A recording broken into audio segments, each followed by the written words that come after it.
Why the fuck not? Why not? Okay, Use that press. Is Use my that. name not recognizable? What the fuck? Dmage? It's recognizable in here and the Time Discord. I think that's it. True. Here, I'm gonna get my computer charger so I don't have issues with this later. I your want to recording rebuild is Time rolling. as well. I really do want to rebuild Time with like experience they have now. I think there's a lot of card choices in that fucking suck.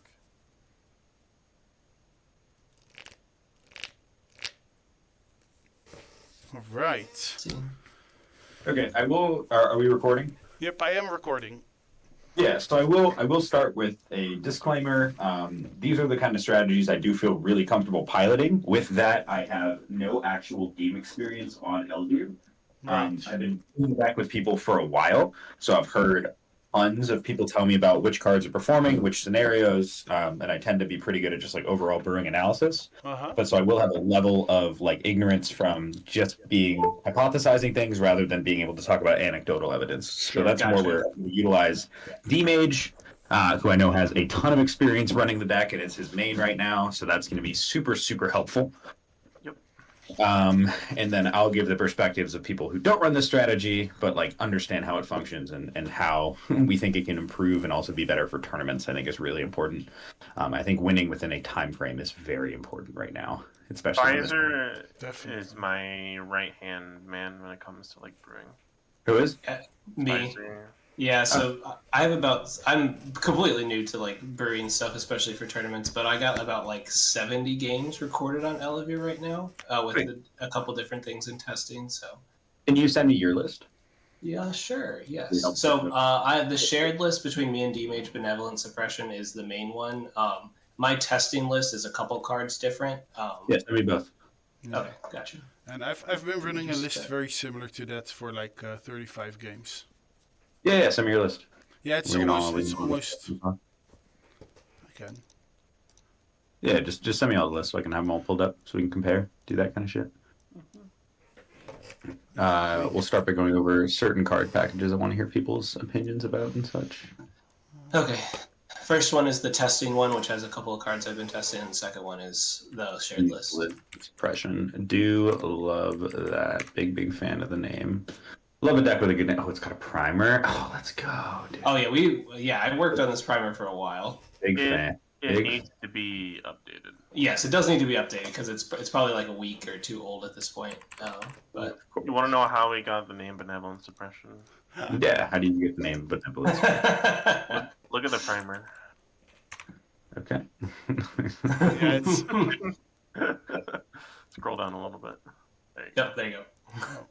Very nice, very nice. Dude, I use Chat GPT for all the shit talk nowadays. When someone's like, "Yo, Kinnan sucks, play Rogsai," I literally am like, "Hey, let me go to Chat GPT real quick," and I'm like, "All right, write a rap about how Kinnan's better than Rogsai." Like, that's great. Really fucking funny.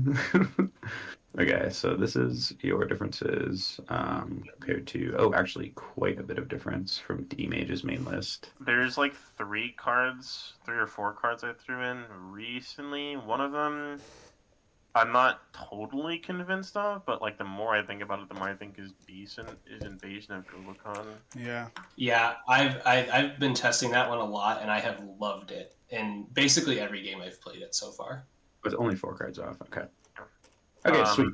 First thing I want to ask you guys about, just kind of going to my list, are you guys on Mox Diamond Chrome Mugs? We're on Chrome Mugs. Our Chrome Mugs, yes. I am only on Soul Ring. You're not on Soul Ring? They are not on Soul Ring.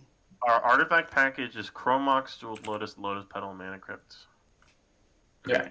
I will say I am very firmly of the opinion going into it that you should be playing all 5 of these. I believe that we are a not necessarily commander-focused strategy, but even if we like, I'm so happy to like play my Mana Crypt into a Collector Roof. That's fine. But being able to ramp out our stacks pieces quickly and being able to ramp out our commander quickly are both very important to this type of strategy. So having this free mana production, I think Mox Diamond is better than Lotus Petal because it's every single turn. We're not always going to have an artifact hate piece. We're probably going to have an artifact hate piece quickly in the game, but not necessarily every single time at the beginning of the game. And the consistent mana production of this, I think, is absolutely worth it. Really, really important. And especially because we are a deck that does draw a good amount of cards with our commander. Like, it can draw us several extra cards a turn. I think Mox Diamond is just much, much better than Lotus Petal. I agree. Mox Diamond, though, like land drops, I'd rather have something like if I could run 2 Chrome Moxes, I would. For sure. I can make up the card I'm pitching for Chrome Mox a lot easier than I'm making up the card I'm pitching for Mox Diamond, because this deck wants to hit its land drops and 100%. play very consistently. Having to pitch a land to Mox Diamond actually kind of sucks, to be honest. And I've been of the same opinion as you for Mox Diamond for a while, and I just recently started cutting, like, I cut the Mox Diamond for Lotus Petal, and I don't know, it feels nice having lands and like the ramp piece for Lotus Petal.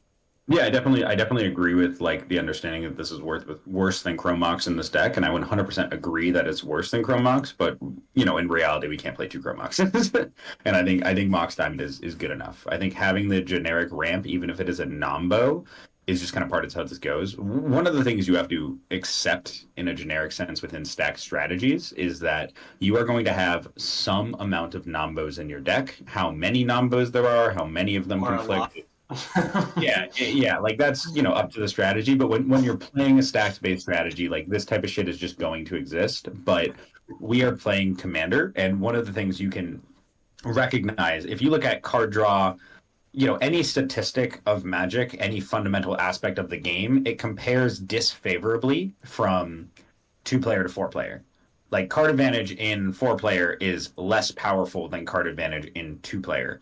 Everything else doesn't equate to the same ratio because you have 3 opponents. The one thing that does scale equivalently is mana. And so mana is like top tier priority. And that's not just saying it as someone who plays Kinnan. This is obviously not a deck that needs the type of mana that Kinnan plays, but like being able to get those quick starts is what allows you to domineer the game, especially a deck that is trying to get down very important, impactful pieces before your opponents can set up. I think that has a lot of value here. So I would definitely, like, I feel strongly about having these. That was just one of the things I wanted to talk about at first, because I know like Worm, for instance, is on just like none of these, which is wild. I disagree with Worm in that respect. Yeah. I'd be down to throw Mox Diamond back in. Would you run? Yeah, I don't know how I feel about Soul Ring though, because there's a lot of times that I've played with Soul Ring, and I literally cut the card because unless you have one of your 4 drops in hand to play on turn 2, it usually doesn't like what other cards are you trying to play with it? It's just, it makes your turn 1, like if you had something that you actually could play on turn 1, but you wanted to play a Soul Ring instead, it makes you lose a decent amount of tempo there. I could be convinced on swapping Soul Ring for Lotus Petal.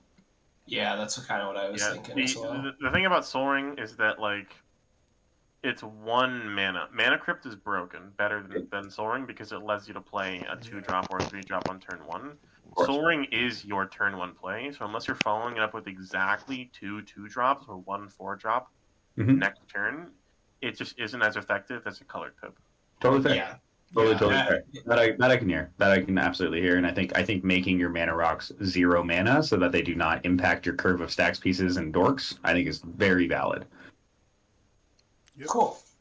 I think that's a super, super reasonable consideration here.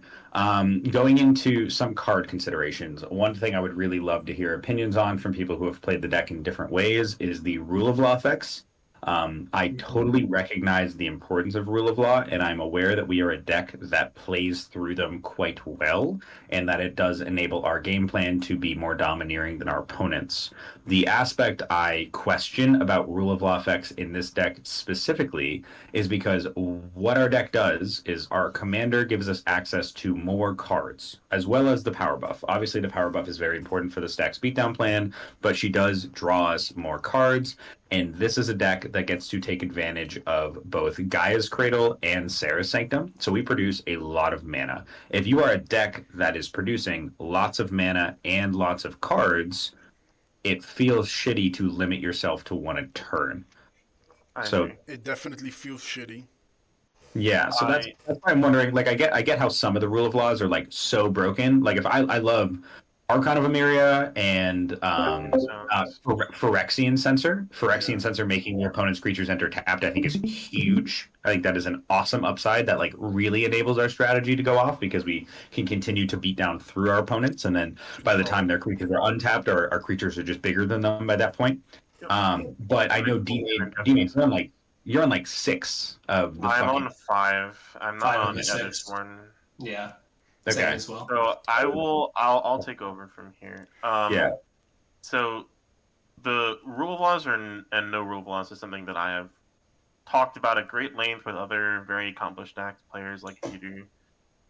So I've gone over whether or not rule of laws is good, because this isn't Time, right? Time is an activated ability strategy, so you're able to break parity on the rule of laws. We don't break parity on the rule of laws, but this is a phrase that Peter coined, and I definitely think that it's a very apt term. It's called stopping power.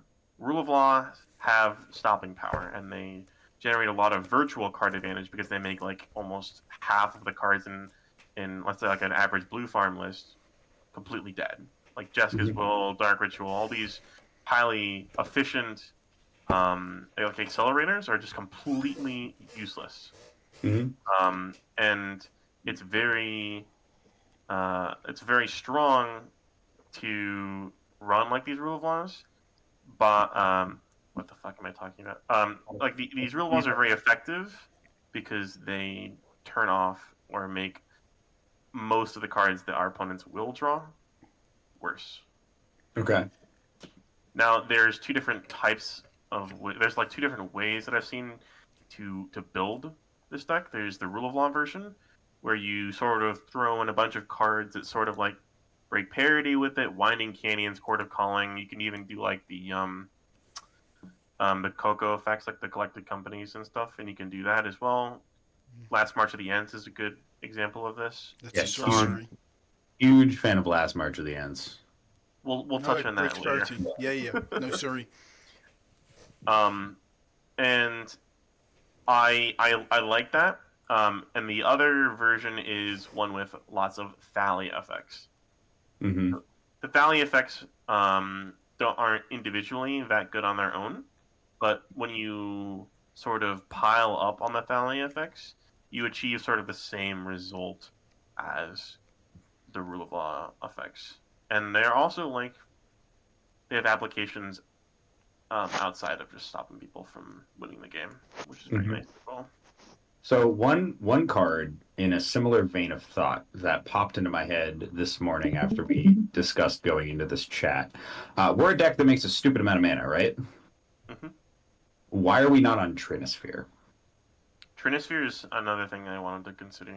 I think Trinisphere is excellent in this strategy. Obviously, it doesn't affect our mana at all, but if we play a Trinisphere, because people have this misconception that Trinisphere needs to be played like on the play. You need to be seat 1. You need to get it out turn 1. Obviously, if that happens, you win the game. If you have like, I go like land, Chromox, Mana Crypt, Trinisphere, cool. You win that fucking game. That's good for you. That's the dream scenario.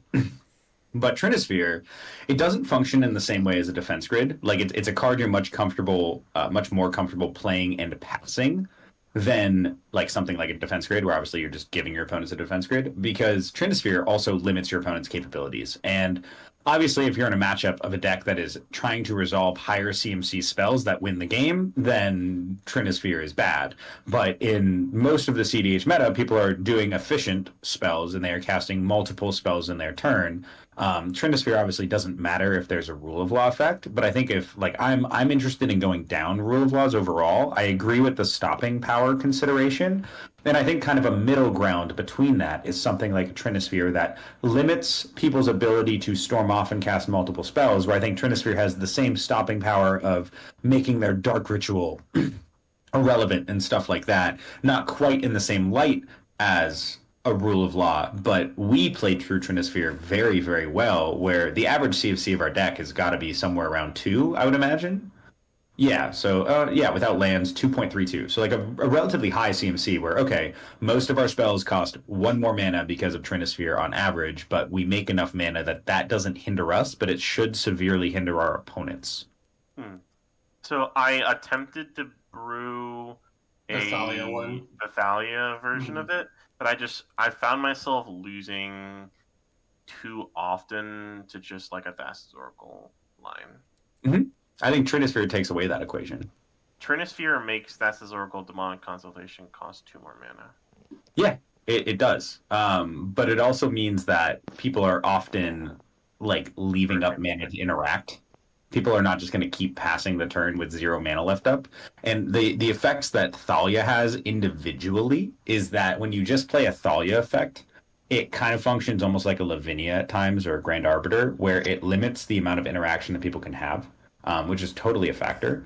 And Trinisphere does the same thing, but it does the same thing in a different way, where Trinisphere limits people's ability to cast like the multiple spells that get them to that position. And sure, you might occasionally lose games to people natural Thorkeling or doing one spell into it. But while Thalia is a card you are often getting down kind of after that mana ramp exists, Trinisphere has the same effect, but it limits every spell they cast more in totality, and it's like kind of hard to explain. Thalia effects, you kind of need more than one of them to have the Trinisphere effect, versus Trinisphere, which individually does what it needs to do, and most commonly will not let you get got by just like I feel like a single like Thoracle combo too often.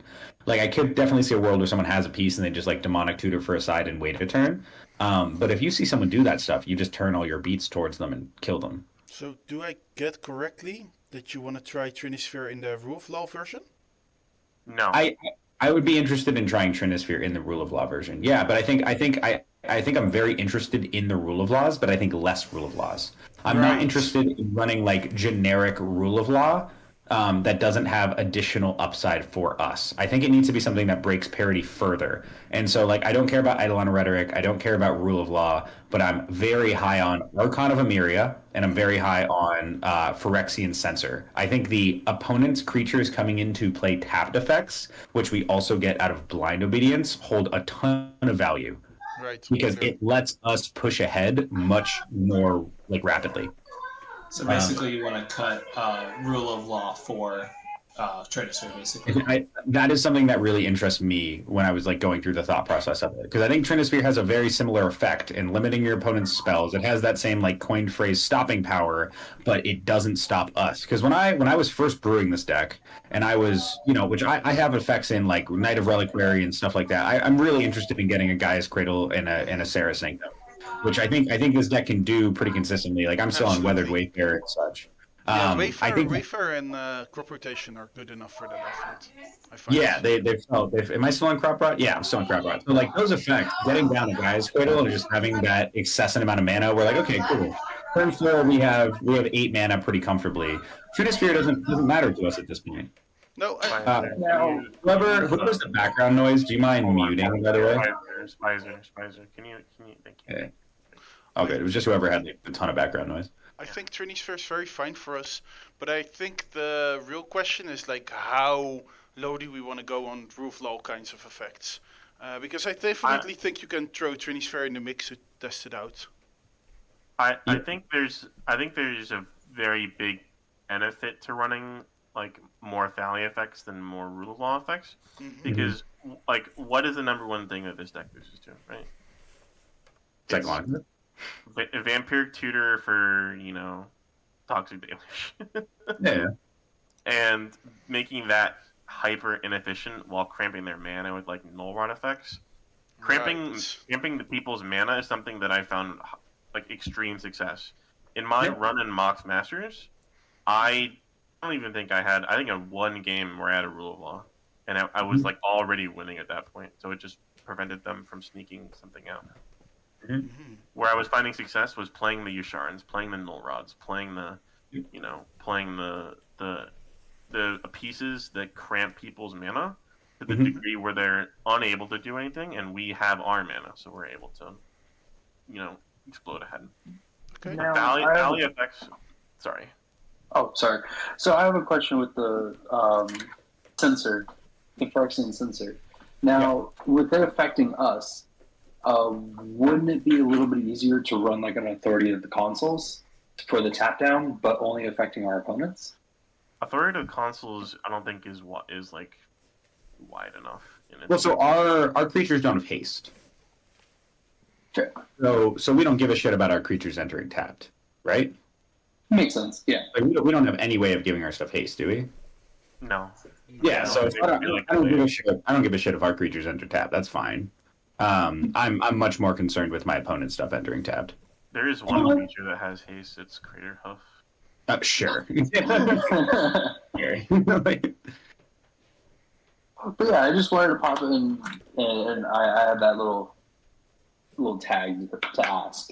Just curious. Yeah, no, authority is definitely a consideration. I have to read authority of the councils. It just says creatures enter the battlefield tapped, and then I think you like gain a life every time a creature comes into play. Under the opponent's Yeah, it's a control, little too narrow for me. If you really want the creatures entering tapped, you could run like the other Talia, or blind obedience for sure. I'm not super worried about that, but I think blind obedience individually has because blind obedience is good. I think like the artifact stopping is so good. Awesome. I'm a huge.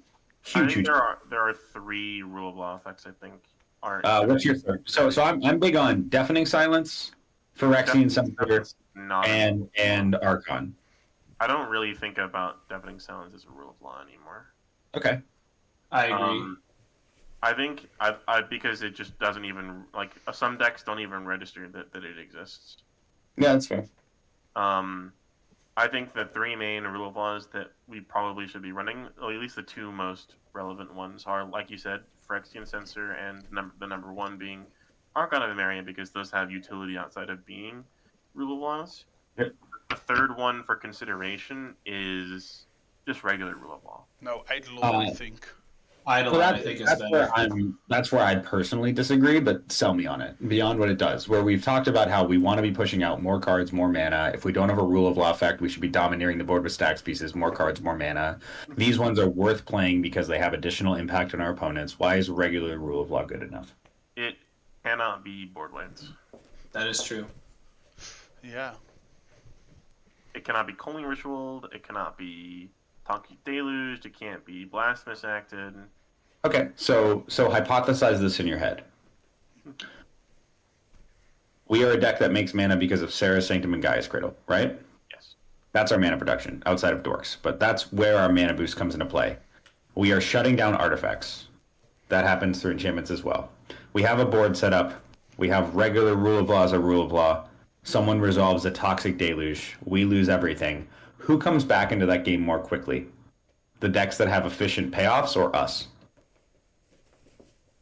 Assuming that there's a rule of law in play. Assuming that there is a regular enchantment rule of law, like the enchantment rule of law is in play, who comes back into that game faster? Us with randomly playing 1 creature a turn, where now our mana has been totally obliterated because we don't have the virtuous rules and we don't have the creatures for Gaia's Cradle, so we're casting legitimately 1 random creature a turn, or the decks that have hyper efficient playoffs and tutors. Which deck do you think wins through that scenario faster? That is fair. So I don't think that that's a reasonable consideration, because I think that that's a losing scenario for us if our board gets wiped and we have an enchantment rule of law in play. I don't think we win that game. Okay. I see that. I think that Eidolon is still pretty good over regular rule of law, just because it's the fact that it's both an enchantment and a creature. Like, yeah, it gets hit by board wipes, but if we're getting board wipes, we're already probably going to be in a poor position anyways. Yeah, the board wipes are huge. Board wipes are so bad. Board wipes are really bad for us. So but having an Eidolon that you can put an enchantment rule token on and buffs everything else, I think it pushes it slightly above regular rule of law. I would say that is the next consideration if we did go up to a, I guess, 3rd/4th rule of law, because I'm counting Deafening Silence still, because it does limit, and it doesn't. I love Deafening Silence because it's just asymmetrical for us, and sure, there's some decks in the format that don't care about Deafening Silence, but there's also some decks in the format that don't give a shit about rule of law. You know what I mean? Like every card is going to have good and bad matchups. I don't think that's the way to view them. Like, this is a rule of law. It limits the amount of spells people can cast. Okay. How do you feel, Dmage, after a conversation about the Trinisphere idea? I like the Trinisphere. Honestly, I think I'd rather revisit the Thalia Mhm. version more so than the Rule of Law version. Obviously, we run like deafening silence and Yeah, which we can also do both. Like I think Trinisphere is an include within the Thalia version. okay. You know what I mean? Because it does the same thing. Where obviously Trinisphere plus Thalia is often a non-bow. I totally get that, but it's the same way that Null Rod and Collector Roof are a non-bow. You know what I mean? We have multiple of the same effect because those effects are so powerful. That's the idea, right? Right. So obviously, having Collector Roof and Stony Silence feels null and void for the effect of any one of them individually, kind of the same way Thalia and Trinisphere will matter. It's the same idea. Though it does also additionally hit on like, if they play something like a deluge or something that already costs 3, then it does cost more as well. Yeah, so I'm kind of into. I think this is worth considering. What do you think, Spicer and sorry, I don't remember everyone's name, exclamator and people. I think that Trinisphere is worth testing. I do think that play patterns are pretty similar, where someone will play a 1 mana removal spell on something and then try and win the game. Mm-hmm. And if we don't have protection for it, and that's why I'm pretty high on running, I think I'm running like 6 or 7 pieces of either a permanent form of protection in the form of like Sigarda or Shalai or something like that, or instant speed protection. Mm-hmm. But Stratosphere will kind of serve the same purpose because they would have to, like, if they want to use that Chain of Vapor or if they want to use that Path to Exile, it's going to cost them 3 mana. So they're basically going to have to take a whole turn off from doing any sort of development to hold up that interaction if they want to. Right, and play patterns in CDH, people don't want to just get rid of something on their turn and allow other people to go off. That's not how people play the game. So Exactly. you're going to be waiting. They're going to be waiting for end steps before their turn. But it also is an excellent signal to the table where if someone waits until the end step before their turn to Path of Exile some specific stacks piece, it does signal to the table very clearly, this is the person trying to win, we have to stop them. Yeah, exactly. And that's why I think I'm going to try it. 3 mana is a lot for that effect that I can get with a Rule of Law, which is kind of the same, but I guess most Rule of Laws are 3 mana anyways. It is an artifact, so we can tutor for it with an Enlightened Tutor, which is nice. Super nice. Tutor ability is huge. But it can't obviously be tutored with a creature, which is like a creature tutor. But I'm willing to try it out. One of the things I love about Trinisphere, which now that he's here, I can shout out this moment. I spectated a game that Zentik played against Waffle and some other people a couple of weeks ago at this point, where it was like late into the game, and it was pretty clear that like a wheel was going to be cast, and there might be a meme betrayal and those type of situations, and just like he tutored for Trinisphere. And it totally worked well within the confines of what they were trying to accomplish within the current game state, but it also told them, you're not fucking winning. I remember that game. You know? Like, it worked really, really well. I almost wondered that, too. Almost. But almost being the key word there. You didn't quite get there, did you? Did not Okay, so people are interested in putting Thalia back as well? Yeah, I think Thalia is also, like, helps against, like, what's most often happens with us, and that's you get rifted. And just postponing that makes a lot of sense. So I think going heavy on that effect and maybe scooting out some Rule of Laws is definitely something I'm willing to try. However, I do feel like Rule of Law often just kind of keeps the balance in the table because nobody is able to really push through like their card draw advantage. Sometimes people just get massive mystics or something off. Right. So you do have to consider, though, when you're looking at Rule of Law effects, we are not a deck. Like, our deck does not have a single card that says I win the game. You know what I mean? Like, if I'm on Kinnan and I play a Basalt Monolith, it's one card that wins the game. You know, if I'm on Tivit and I play a Time Sieve, it's one card that wins the game. The other decks in the format that we're often playing against in tournaments, they have one card that they resolve that wins the game. That's really common. You know, Nazila, Derevi, whatever. A lot of people have these A plus Bs.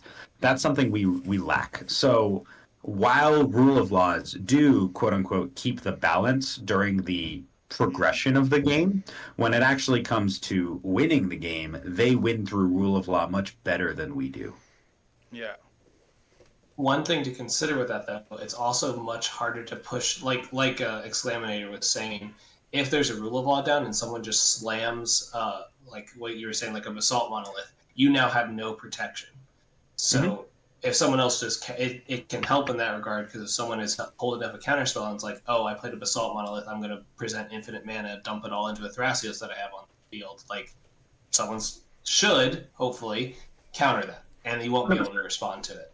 Another Which is thing one of that the nice the rule of things. laws, another thing that the rule of laws like help with is the rule of laws prevent you from removing the piece that is stopping you from winning the game as well. Yep. So like if you have the Thalia or whatever, and you're trying to go for a breach line, you can't chain of vapor the Thalia or chain of vapor the rule of law because you're still like, I don't know, it's. No, for sure. Like, rule of laws have a ton of value. I'm not denying the power of a rule of law. I'm talking about balancing the, like, non-bow factor of our deck. Yep. Is kind of my mindset, where, like I said when we were talking about Soul Ring and stuff, like, there's going to be some amount of non-bows in any strategy that is focused on stacks pieces and putting these domineering effects on the battlefield, especially when some of them are not asymmetrical, which rule of law is not asymmetrical. And so in those situations, I think it's a balancing act, and that's why I'm very high on the ones that have like additional value, and then I'll start playing the deck soon, and I'll have a more solidified opinion of how good I think all of the rule of those are. But I think in the mind space of trying to maximize the capability of our deck while stopping our opponents, I think it's fair to like not want to go too hard into things that stop us from being able to play the game properly. I feel like Rule of Law is one of those cards that when you don't have the ability to break parity on it, which, like we said at the beginning, we're not a deck that can break parity on it comfortably. I feel like it's going to slow down the game for sure and limit our opponents, but I just feel like other decks will get there before us. Yeah, and I think that's a side note, but in tournaments, I see that underneath a rule of law, people will think very long for their turn because they feel like they have to think out several turns ahead. Yeah. And that really brings you closer to time very quickly. Definitely. Yeah, you have to get on people. You just go, okay, hold on. I know there's a rule of law, but you've got to take your fucking turn quickly. Yep. All right, so going through, so we've kind of talked about rule of laws here. I think we all feel pretty comfortable with the ramp package, Wild Growth, Utopia Sprawl, Absolutely. stuff for Gaia's Cradle, stuff for the Mana Dorks. That all seems pretty comfortable. I think anything that's an enchantment that ramps us that is efficient. Huge, yeah. Auto include. Big fucking fan. Carpet, Utopia Sprawl, and going through some packages of creatures. How do people feel about the Mom Giver of Runes effects? I think Not high. Yeah, I'm not high on them. They're obviously very good, right? But the reason I think they're a little worse in this deck is because you want to be swinging with their creatures. Mm-hmm. That's fair. So something like Benevolent Bodyguard or Alcide Vice Bounty is just better than Mom effects. Have you guys all liked Benevolent Bodyguard? I have not tested that one. I actually just cut All Sealed as well. Yeah, You cut All Sealed. People like Alcide because it's an enchantment creature. And yeah, the lifelink is also sort of relevant, and the Alcide also protects your enchantments as well, and Benevolent Bodyguard does not do that. Target creature. Oh, love that. Big fan. Yeah. Ask something quick. If the goal is to swing in with creatures and deal damage, which is kind of how we win the game, wouldn't Giver of Runes and Mom be pretty good as an offensive role to make unblockable creatures? Right, we have like 2 or 3 effects that just do that better. Yeah, so I think stuff like where are the cards I'm looking for? Archon of the Wild Rose, Kodama of the West Tree, and I know you were on what is it called, Champion of Lamhold, and you've enjoyed Champion, right? Yes. Yeah, so I think those effects to kind of push through the damage, I think, are better overall in serving both roles. Big fan of that. Does Granite Abolisher matter at all in this deck? It doesn't matter if we are on rule law effects. It doesn't matter if we're not playing big splashy stuff that like win us the game if they resolve. You know what I mean? Right, like creatures are hard to counter. At some point, you become arch enemy, and we have multiple ways of protecting our creatures. And yeah, like we have Destiny Spinner and stuff as well, Allosaur Shepherd. Yeah. And I mean, also with the inclusion of like a card like Savage Summoning, who wouldn't have to worry about it. Yeah, I mean, I think I played Grand Abolisher before I played Savage Summoning, just because it's a creature. I think so too. But I definitely like the comparison there. I saw you're not on Sanctum Weaver. Is that what I saw? Sanctum Or you are? Prelate? Yeah. Someone's on the Sanctum Weaver. I think all of us are on it now. I'm recently on it again Yeah, because of Zentic. Sort of convinced me that like being able to make double plays is really fucking good. Yeah. And the deck kind of curves out a little larger. So having like a 2-mana dork that makes a shit ton of mana, like Bloom Tender and Sanctum Weaver, is really, really good. Okay, let's discuss Suppression Field for a second. Yes. I'm I love this card. Huge fan of Suppression Field. Every time I have ever seen it played in CDH, the deck I've seen it played the most is Jetmir. Shit is fucking wild. Like, absolutely fucking wild. In terms of our deck, what does it actually shut down? Shuts down. I don't give a shit about this ability. It shuts down Elciate a little bit. Which I'm not on. We never activate that. Weathered Wayfarer and where is it? Sylvan Safekeeper and Knight of the Reliquary all get a little more difficult. That's not enough nombos. I agree with Suppression Field. The Weathered Wayfarer, there's more nombos that you. Trust me, like Spies. Ranger Captain. So there's more. Well, Weathered Wayfarer is not enough of a non-bow to not consider running Suppression Field, because odds are if you're playing the Weathered Wayfarer turn 1, like, you're gonna get the Weathered Wayfarer search anyways, right? So you're gonna do the Weathered Wayfarer search and then play the Suppression Field after. Mm-hmm. The main ones is Sylvan the Safekeeper. Mm-hmm.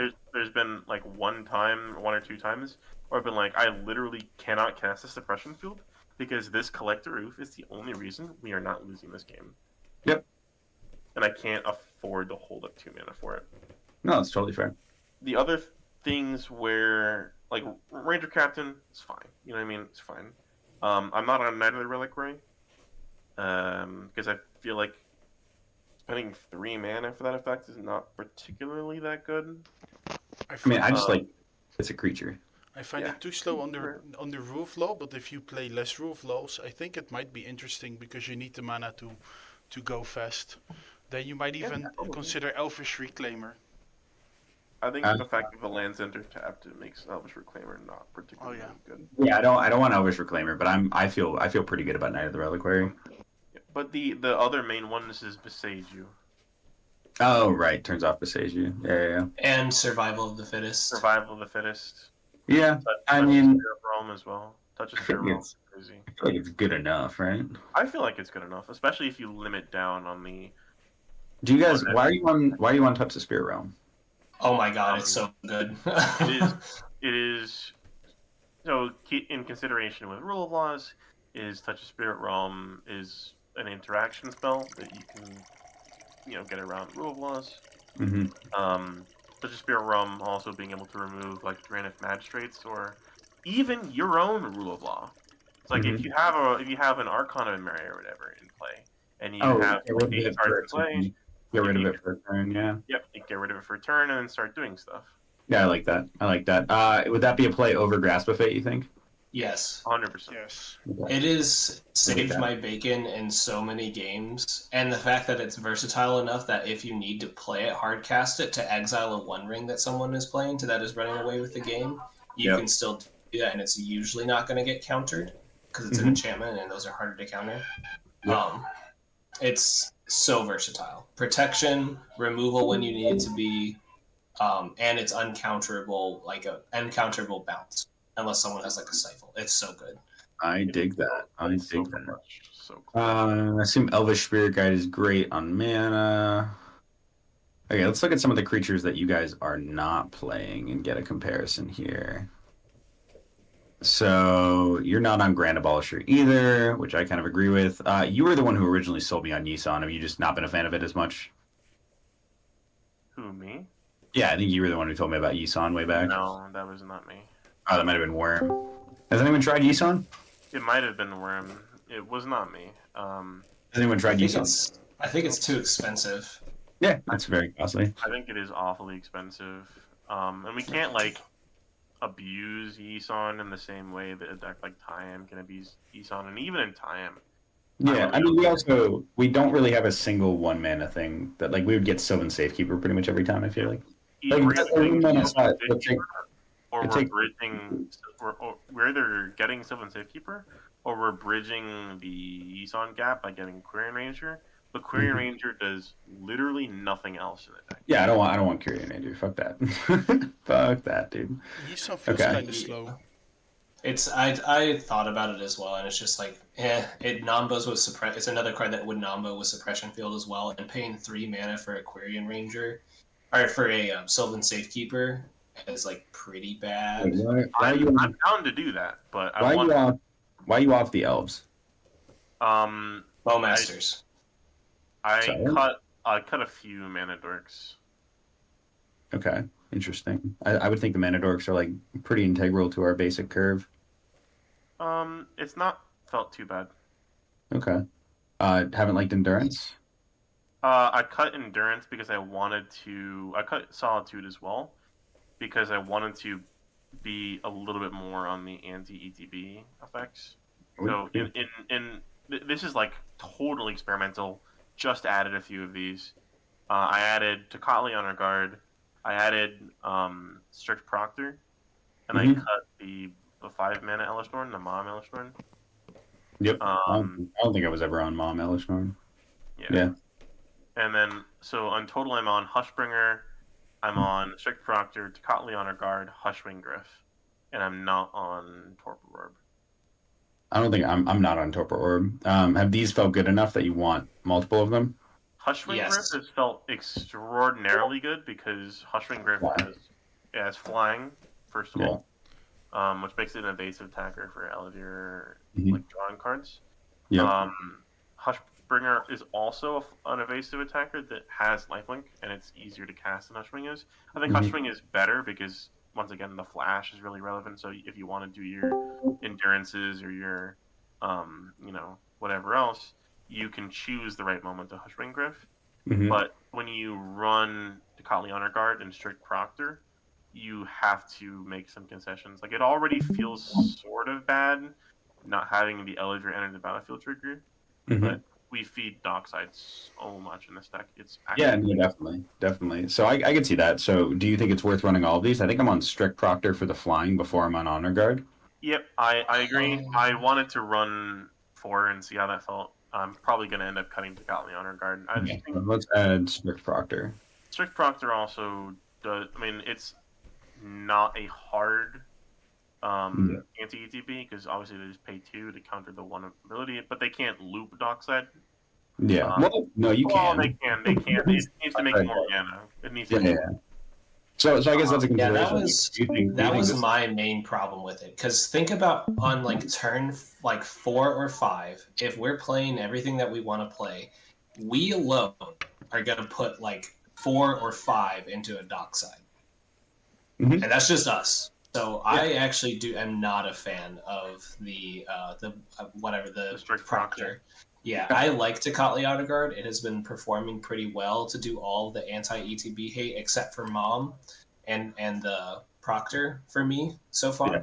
You do have to be very careful in your timings of them because if you drop them and then you want to Solitude something but you can't, it can be a problem. Fun fact though, at least I think this is correct, you can play a Solitude, not exile anything for the evoke cost, so you can basically cast it for free with an ETB hate. I don't know if that's correct or not, but that's how I Yeah. If you evoke a Solitude, it will just be a 3/2 flying, or it'll just be a 3/2 lifelink. Yeah, which is not bad. If you don't have any other creatures in hand and like you want to put something else with an Ellivere on, you can do that as well, which is kind of fun. Definitely something. I do like the lifelink. Okay, so I ended up adding Tocatli and cutting Strict Proctor. Let's take a look at some of these guys. I like the Kataka's War Mage. Big fan. We should talk about Halvar. Boy. You were the one. You were the one who started on. You were the one who started me on Halvar. I was originally the person that was like, Halvar's really good. It closes out the game. But it turns out that Halvar is Winmore because what the deck wants to do is it wants to hit you. Mhm. And if they're blocking, we're not getting any value off of Halvar at all. Mhm. So maybe there's one person that doesn't have any blockers, but I mean, people are going to have at least 1 to 2 blockers at all times in their command Yeah. zone. So Okay. if This hasn't felt I good. don't know. So this hasn't felt good. I'd rather just run Champion of Lameholt. Yeah, which I added. Yeah. Right now we're on Archon, Champion, and Kodama as our 3 like evasions. And Yeah. I wouldn't run anymore. And then right now, I mean, a lot of our creatures just have flying, which is kind of nice. Yeah. Well, so me and Exclaminator were talking about this in that video too. So Halvar is a card that works really, really well with flying creatures because you can basically make your board lethal with them. I've honestly wanted maybe to switch Champion of Lameholt back to Halvar. Champion being 1 mana cheaper is really nice, but the fact that you have to put a roll token onto him for him to really do much has come up in a couple of games, and the fact that we're running a bunch of ETB hate has also come up. So I'm actually thinking I want to run another 4-drop instead of a 3-drop and switch back to Halvar, because if you swing like 2 10/10 flyers at someone, they're usually gonna die. It's very quick. Yeah. Okay, that's fair. What So- are your thoughts on that, Dmage? I'm down. We have slowly adopted more flying creatures as time has gone by. Like new things that we've added since like Hushbringer. We've added Archon of the Wild Rose. We've added Shalai. I think, yeah, I believe it. Why are you guys not on Boromir? Because you. So- I like Armor. It's board protection. Yeah, I like it. So I actually tested and I saw it come up in like 3 games that I had played, and every single game I played it did nothing. It might be one of those cases where it's like you don't see what it does because it shut off some 0 CMC stuff. Yeah. But the board protection, while it is okay, it still doesn't stop what we lose to most, which is a Toxic Deluge or a Cyclonic Rift. Literally, the only thing it protects against is something like a Blasphemous Act, a Dam, Culling or Ritual. or a Culling Ritual. But sometimes our creatures don't even get hit by a Culling Ritual because they're too big. And it doesn't protect our enchantments. Yeah. I think there was a point in time where I was playing a lot of Esper decks, or playing against a lot of Esper decks, and I was just getting damned like every other game, and I felt really bad, and I wanted to go on Boromir. Boromir gives you like control over what happens on the stack, which I like a lot. Without as many rule of laws, how do you guys feel about Winding Canyons? Oh, we're already on that, 100%. I was going to say. Winding Canyons, I think stays because Yeah. Okay, I just added because we're on Utopia Sprawl. I want to prioritize green fetch lands. I agree. So I just added in Misty Rain Forest, which I was missing. It's too need to good. We need to limit the amount of fetches we have because You can get Misty darn. also stops fetches. Yeah. So the question is, do I just play only mono green fetches and just no marsh flats? No, I find you need That's white fair. like a lot of the time honest. too. Yeah, but any fetch land is grabbing Savannah first. Like any our first 2 fetch lands are Savannah and Temple Garden, so we have our white. That's fair. I think that's fine. So I think it's just I think you want only mono green fetch lands just for Utopia Sprawl purposes. Which I guess actually, well, no, that's stupid because Marsh Floods also grabs it. So yeah, it's fine. We can break it up a little bit. I think the only reason I was on like Winds of Teeth plus 2 of each is because I have autism. And like ADHD is like I'm looking at it and it just looks nice. Yeah. So I'm on Marsh Flats is my only mono white one, and then I'm on Verdant Wooded Foothills. So I'm on only 4 fetch lands right now. Actually. You should be off of Mana Confluence. Okay, because of Yasharn. Yeah. Yeah. It's too big. The only land that you should be running, in my opinion, with that non-bows with Yasharn are fetches and Horizon Canopy. Yeah, and Horizon Canopy. Those are the only 2 that you should be running. That one draws you a card. But My Horizon Canopy. Yeah. Even then, you can cut the Horizon Canopy and throw in the City of Brass. I'm on City. If you He's look on at City, the mana color distribution of the deck, I find that it is kind of skewed towards white. Not a lot, is. but enough that I don't feel very nice about just running green fetches. Well, I mean, most of them, again, you're grabbing Savannah or Of Temple course. Garden Yeah, I mean, first, too. your first two are just dual lands. And we're a 2-color deck, so like at the Yeah, very I least, think we're gonna hit a land that. That's fine. That's fine. I think we could just probably cut Horizon Canopy, right? I think I- 29 lands is right. I I'm like on it. 30. Sometimes you are very devoid of card draw. Yeah, I like 30. Amiria is calling Turn Timber. We like, right? Yeah. Mox? They're pitchable for Chrome Yeah, Mox. Force of Vigor, Chrome Mox. So are you guys mostly not on Endurance anymore? No, I still I love was it, on. but- Yeah, I love endurance. I think Yeah, I'm a huge fan. largely there is a point where we have to remember that we're not trying to answer everything. Yeah. That it's not our job to like be table police. Our job is to prevent the easy wins, like proactively, and then hit beat face. And I think endurance is good. Obviously, it's exceptionally good. Yeah. I can see a world where we don't run. Well, no, I think that's a very fair strategy where like our hate is proactive, not reactive. I think that that's totally valid, and especially if we're going up onto Kotli Honor Guard, Hushwing Griff effects, I think there's a reason to cut it there as well. One thing I my can, main reasoning for which I am curious, just like generically speaking, my mindset with stacks decks, where I've been saying to the people this a lot because I've been coaching people on Talion, which I've been very big on brewing and working on Talion lately, which is a control deck. And what I say to people is I say the difference between stacks and control is that stacks is trying to take away your opponent's ability to play the game, while control is trying to systematically disrupt your opponent's ability to win the game. Do you guys generically agree with that? Could you repeat that?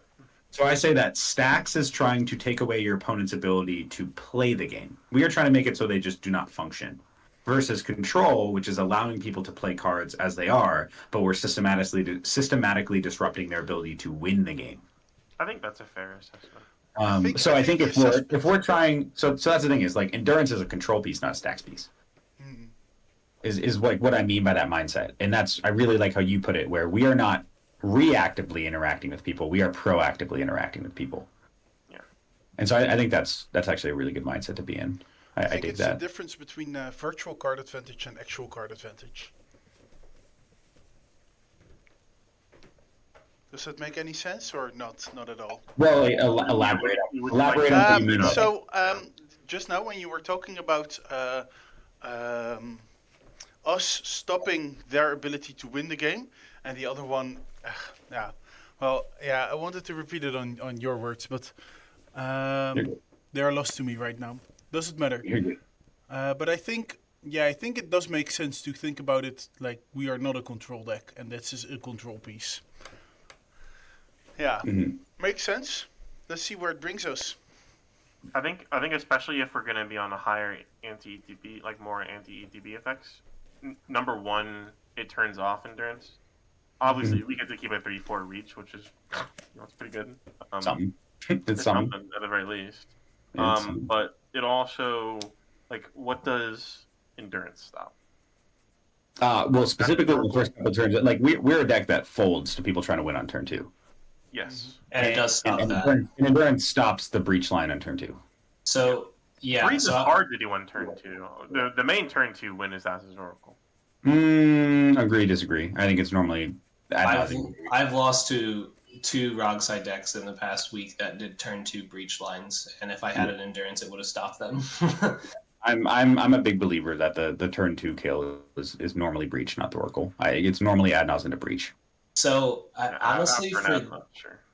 I think that even with all of the ETB hate that we're running, I found that the card quality in Solitude and Endurance is just so high to stop those really early wins. Like if you're playing against a Keurig deck or you're playing against a Rogside deck that wants to win on turn 2 and you are in seat 3 or 4 and you can't really deploy anything on turn 1 to stop them because you can't, you're only going to find Deafening Silence in so many games, right? Yeah. Mm-hmm. Like, so being able to have something like that in your hand early game, it does suck to go down those 2 cards, but if no one else has anything because it's that early in the game and you can just blow out a win attempt like that, it is super, super, super impactful. And like late game, if you don't have the ETB hate, you can still stop a win that if someone tries to blow up your stacks pieces and then go off with an Underworld Breach or a Thassa's win, you still have that availability. And like, if someone's trying to win with Thassa, they have to blow up your ETB hate anyways in the first place. That's a good point. So like, it prevents Thassas, but if someone's going to remove it, then you turn your endurance and your solitude back on. Mm-hmm. And being able to tutor for both endurance and solitude at instant speed with survival of the fittest or court of calling is another really important consideration for stopping win attempts. Like, yes, it's reactive, and I know that we're not supposed to be reactive, but they're both creatures. They both have flash. They both work under rule of law very well. Yeah, I'm sold. I don't think that I'm going to cut them from my list. If you guys want to test it without it, with all the ETB hate, that's fine. But I think they've been performing too well for me. No, I actually think your point about us primarily losing to Thoracle there, and they will have to get rid of the hate ETB effects anyway. I actually like that a lot. I think that makes it worth it just on that. Thought process on Rest in Peace. Too good against specific decks. It's hard finding good enchantments that are stacks pieces that like provide value. We don't care at all about our graveyard. Of course. But like, do you think Rest in Peace is good enough? I think so. Just because it's where it's good, it just wins the game. Okay. Against those decks. Like, if you're trying to do Breach, you're trying to, like, if you're a time deck or if you're a Get Rock deck and you see a Rest in Peace, you just automatically lose the game until you can get rid of it. It is matchup dependent. It's quite a silver bullet. I could see replacing it for something better, but it does really kill people. Yeah, straight up. Yeah, there is a difference. Huge fan of. I think Soulless Jailer is better than Rest in Peace. You think Soulless Jailer? Yeah. So Mm-hmm. I was literally just about to bring that up. Yeah, I think Soulless Jailer is just better Rest in Peace, so that's a consideration. Which one thing I want to talk about after this is just we're currently at 107 cards in this hypothetical deck. I would love to hear which ones people are still interested in adding and which cards they think we should cut, because obviously we have to cut. You need to cut your Crater Huff package for sure.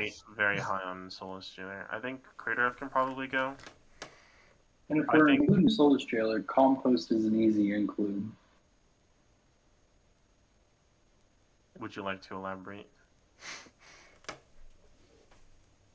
So with Compost, with the exile graveyards, everything that goes to graveyard, you can't capitalize on Compost, and we don't have a lot of draw in the deck.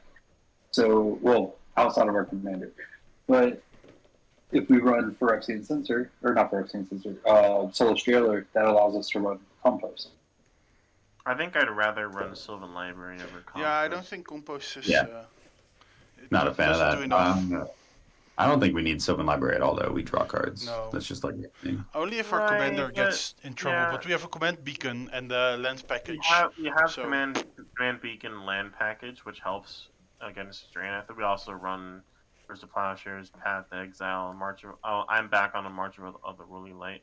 I've never left it. It's so good in this deck. Yeah, it's pretty good. It's nice being able to pitch the useless cards. Exactly. Like, this is a deck that plays March 100%. Like, I would play March before Armand Swords in this deck, honestly. Yeah. In the situations where we don't have access to Ellivere, or, like, specifically after we get, like, board wiped or whatever, and we like, if we get early board wiped, we don't have the time to build up the card advantage that Ellivere naturally grants us. So having Sylvan Library to sort of let us play catch-up is really nice. Right. I think that there's also something to be said about, like, when you're on a strategy like this, like, when I'm on a deck like Kinnan is so resilient and so multifaceted that I'm prepared for any situation, and I believe I can win any game.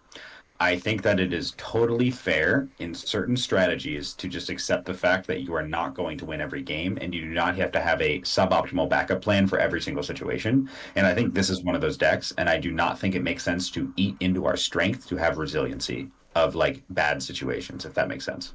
That's fine. Yeah, you don't win those games anyway. What is that? I guess you don't win those games anyways. If you don't win those games anyway. Yeah, like if we play a Sylvan Library and there's a Drannith, I don't care. We're losing that game. Yep. Like, well, we have outs to Drannith. We do. I'm not trying to say that we don't, but I think that playing a 2-mana enchantment, because the thing about Sylvan Library is one of those cards that you really want to get down the first couple turns of the game. You play turn 1 or turn 2, or it's just like outright bad. I think most of the time. This is a deck that is so predicated on its creature curve in the first couple turns of the game that sacrificing that creature curve just for the sake of maybe we have more card draw or a backup plan if there's a Dranith doesn't sound good to me. Yeah, it's And not something you I'm would not drop on on turn Sylvan two. Library, but I would Yeah, rather yeah. play the Sylvan Library than. But more so just discussing the cards. But like, how do you guys feel about? Because we're gonna need cuts. Do you think Rest in Peace is like a needed piece when we have Soulless Jailer? I think you run one or the other. I don't think you run both. Yeah. And same. would you guys agree with Soulless Jailer over Rest in Peace? So what is the text on Soul Jailer again? So they can't reanimate, they can't cast spells from graveyards, and they can't cast non-creatures from exile.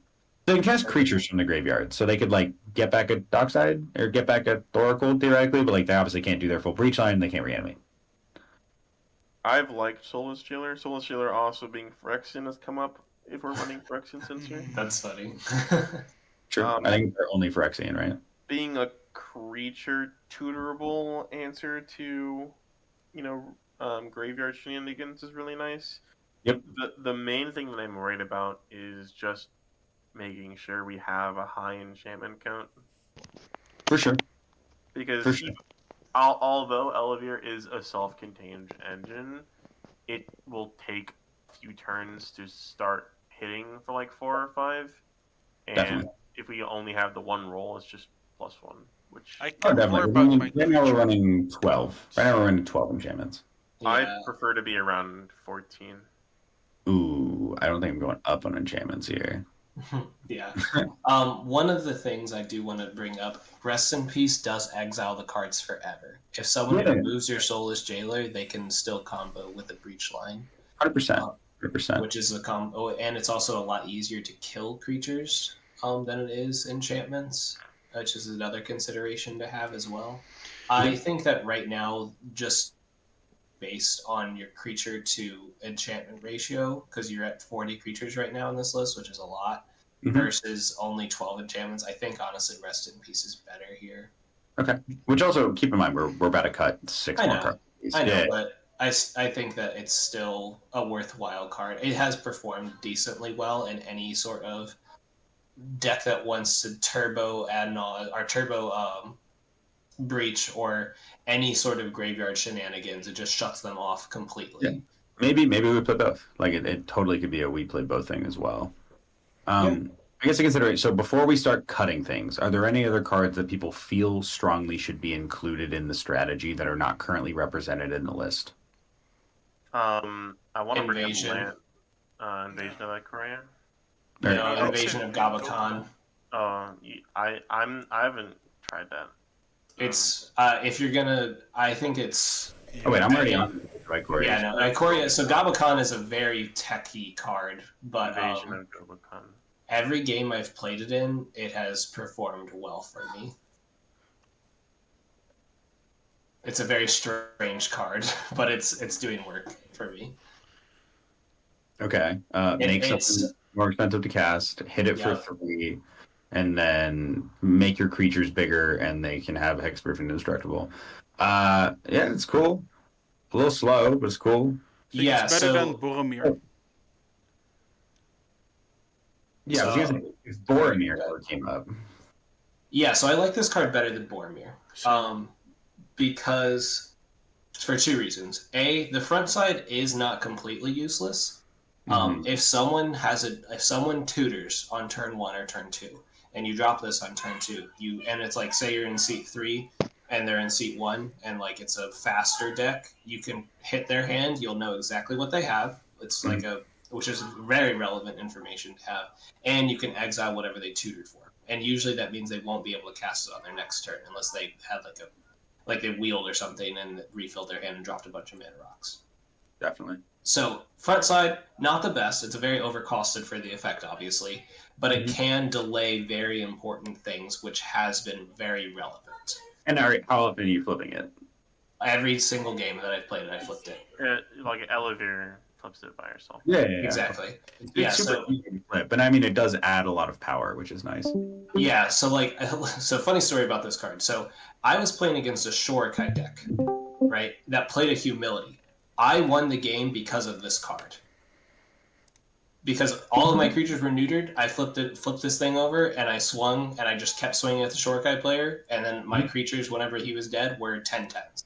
Just by themselves. It's ridiculous. And then the second one is obviously very good for because it's free.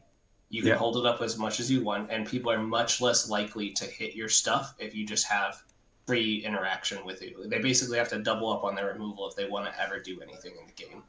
Yeah, that's fair. I dig it. It's one we can leave in for now while we talk. I have 2 more cards I would like to add. Yeah, I'm sorry, but I do think they are very good. Surge of Salvation and Tamiyo's Safekeeping. They pretty much do the same thing. All of them, but yeah. I want to add. Before we delve into more cards, can we take a 45-second recess for people to grab water and pee? Oh, sure. Okay, we'll be right back. Yeah. It's fine. I'm peeing now. Just doing it while you're sitting here. Oh boy, there's a lot of cuts to make. Let's see. There's a few things we're gonna need to change. Yeah, all sealed probably. He's getting the X. Grand is for sure. I want to discuss the amount of mana dorks. Yep. How many is he on right now? He's on 1, 2, 3, 4. Oh, he's on way too many in my opinion. I think 5 is fine. He's not on Goose. We have to convince him of the Goose. I was gonna. I think everyone here. I don't know. I know me and you are both on it, and I'm pretty sure Exclaminator likes it too. Well, man, I have had a couple of like horrible mulligans with the Goose in it, where I just where if it was just a regular mana dork, my hand would have been very nice, and then with the Goose, it was just not enough. I don't know, man. Every time I've played it, it's been much better. It's been exactly what I need it to be. It's not let me down yet. Nice. And it doesn't die to Bowmasters. Yeah, that's like Bowmasters is a big problem for us.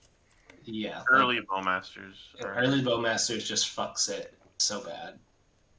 We like once you get Ellie going, it's okay as long as no one wheels. Yeah, I mean, Bowmasters is one of those cards you gotta accept it exists. You know what I mean? Yep. Yeah. Of the stack stacks, of like the Celestia stack stacks, or Celestia plus whatever stack stacks, this deck plays around Bowmasters the best because we just pump the definitely would normally be really bad. Like, creatures are big, and I also love that if Ellivere dies, like the pump is still there. Kataki. Definitely. There's a 2/1. It's not particularly that good. You don't like Kataki?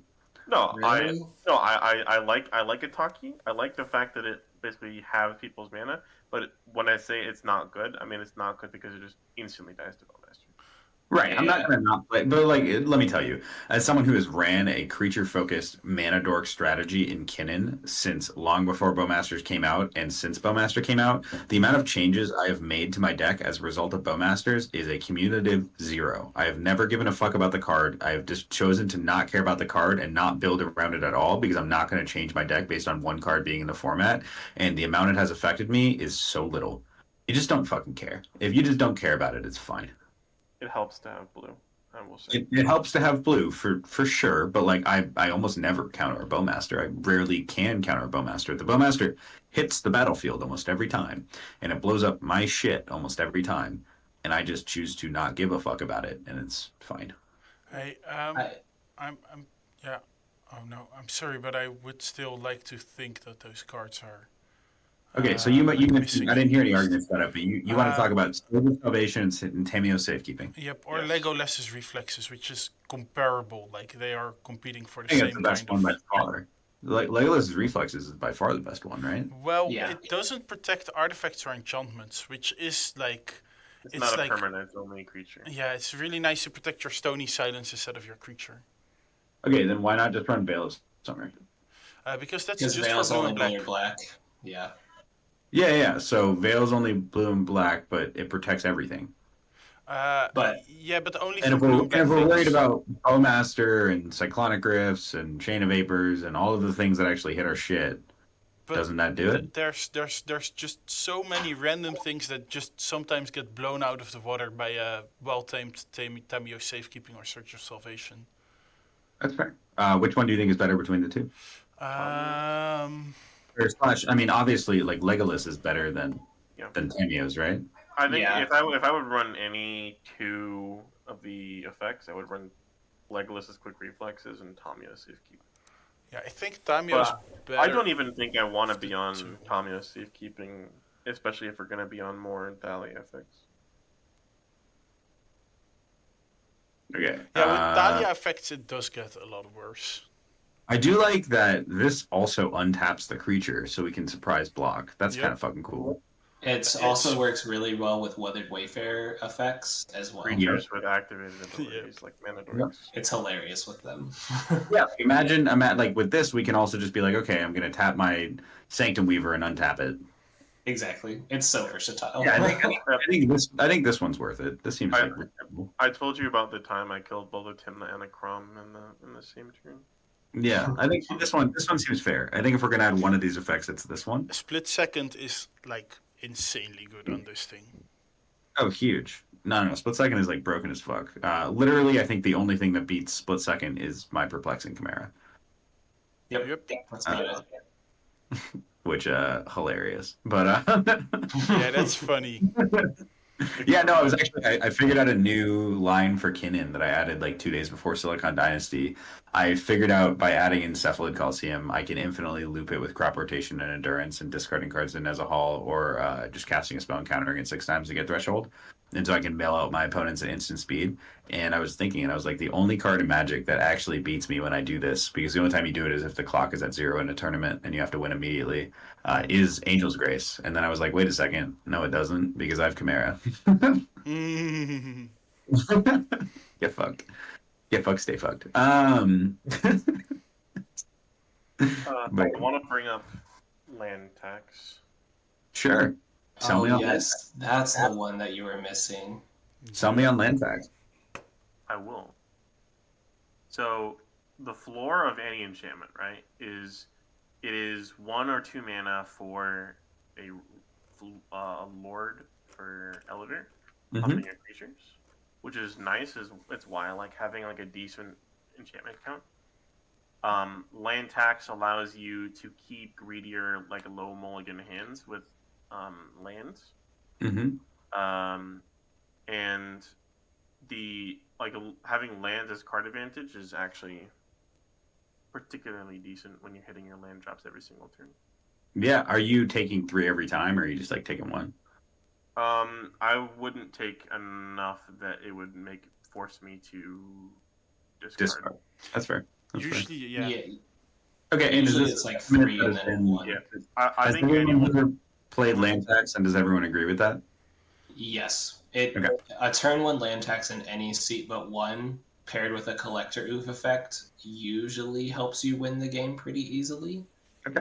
It's not like the card itself doesn't win you the game, of course, but and I never fail to draw 3 lands after I land tax. I don't know how, but I always do it. Yeah, but if I'm adding land tax, then I feel comfortable going down to 29 lands. Yeah, I think 29. That's where I'm at as well. Okay. Any other cards? Let me look at my list. Yeah, here's the comparison between me and you. Selesnya Wildchild. Compare with the discussion deck. We're 16 off. Well, I'm 16 more than you. I'm missing Strict Prospector, Tamiyo Safekeeping, Rule of Laws, and Gilded Goose. Why are you on City of Traders, my guy? Ramp to Ellivere. It's right. very You good. just is it actually good? Does everyone? It's everyone very good. A turn 3 Ellivere with that is like if you don't drop a dork on turn 1 or turn 2, being able to so you play turn 1, for example, land tax. Turn 2 stacks piece. That's also a creature like a collector oof. Turn 3 Ellivere with that, super good. It's a second Ancient Tomb. An Ancient Tomb is broken. And we don't care about it sacrificing itself after we get Ellivere down, because it will take a small tempo hit, but most of our important things are 3 or 4 mana anyways, and we can cast that. 3 and 4 mana. Okay, so you get like a turn 2 3 mana thing and a turn 3 4 mana thing. Yeah. Okay, I hear it. What land do you cut for it? Here, do you just get rid of Horizon Canopy now? Yeah, you can get rid of Horizon Canopy. I like it, but It's I probably think the Yavimaya most Cradle cuttable. of Growth Yavimaya Cradle of Growth should. Oh yeah, you should not be on he's Yavimaya. not Yavimaya. Cut that immediately. Let's go back on Horizon Canopy. We don't want to fix people's mana for We them. don't want to, like, if we're on Suppression Field and we're on Yashar, we don't want opponents' fetchlands. That's totally fair. That's totally fair. Okay, back on Horizon Canopy. So fetchlands and Horizon Canopy are the non-bow. Any other cards before we get to cuts? Do you guys want to talk about last March of the Ants? Yeah. I tried it. So I tried it in like 3 or 4 games, and it only won me the game because I was already going to win me the game. It just made it happen faster. For sure. 8 mana for that effect is a lot. And it can't be countered, which is nice, and it will usually draw you a ton of cards, which is also nice. Mm-hmm. But I'd usually much rather cast an Elish Norn, kill everybody's blockers, and then just win that way. For sure. I think the fact that it's a sorcery speed and it costs just 8 mana is just a lot. You can't tutor for it ever. Like I feel like you would run either that or Crater Hoof if you were gonna do it. It does nice because it gets around rule of law effects, but the games that I played it in, it was a dead card most of the time. The games you played in, you are already winning, I feel like. Exactly. Like if you have 8 mana and you can resolve that, you should already be winning the game by that point. So I hear that. And I do see how it can be a bit win more, though not necessarily completely win more. The card that I'm mentally comparing this to in like my main deck, Kinnan, is Nyx Bloom Ancient, which is a card a lot of people say, isn't Nyx Bloom Ancient win more? And I'm like, yes, from the sense that it makes me more mana, but no, from the sense that it just makes me win the game so deterministically from resolving this spell. Yeah. Yeah, and sneaking an and I think that Archon this is a very similar role where we have a random creature with a virtuous roll on it, and so that creature is a 4/4 or 5/5 or a 6/6, and we just like tap a Gaia's Cradle for 5 mana, tap another couple of lands. We play Last March of the Ant. We're like, okay, now there's an Aven Mind Sensor, an Archon of Emir, a Tecatli Artigard, and a Yasharn in play. Yeah, it's awesome if it works, but I mean, I think we get to it in the cuts. Okay. This is one I think I want to keep in for playtesting personally, but I hear you. Makes sense. Yeah, I play tested it too much. I just didn't like it. Well, you said you cast it 3 or 4 times. Yeah, that's not enough in my opinion to like fully play the card. Okay, good luck getting that same card that many times in playtesting. Yeah, go for sure. I mean, I'm someone who like when I playtest a card, I wait till I see it like at least 10 times. Usually, I test cards heavily to get like the full impact of them because I think judging them off of 1 to 2 experiences isn't good enough. That's just personal opinion. That's sure. There's one last card I want to talk about. What's that? And I hate this card, but it's say it. Yes. What card? Gilded Goose. Oh yeah. Sure, you want to cut a mana dork for Gilded Goose? Yes. Okay, sure. Yeah, that's fine. Whatever. And it doesn't die to Bowmaster. I hate Gilded Goose. I hate that it's not a real mana dork. It's literally just a ritual. Mm-hmm. But it's an 0/2 flyer. Yeah, that's fair. I mean, usually, like, once we're getting into the mid-game, because, I mean, the decks that I, like, times I goldfish the deck, it gets out Gaia's Cradle very quickly. So I don't give a shit if it's a mana dork. Then I just want to attack. Like, after turn, like, 2 or 3, I just want to attack. Exactly. I've tried it out many times in playtesting, and I actually took it out for a while, but then I realized that like you said, I don't care about mana dorks past turn 3, usually. I'm always turning them sideways for damage. And having a flyer to do that is way better than having a regular dork. Yep. No, I agree.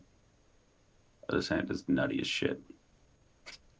Hand is, like, actually the nuts.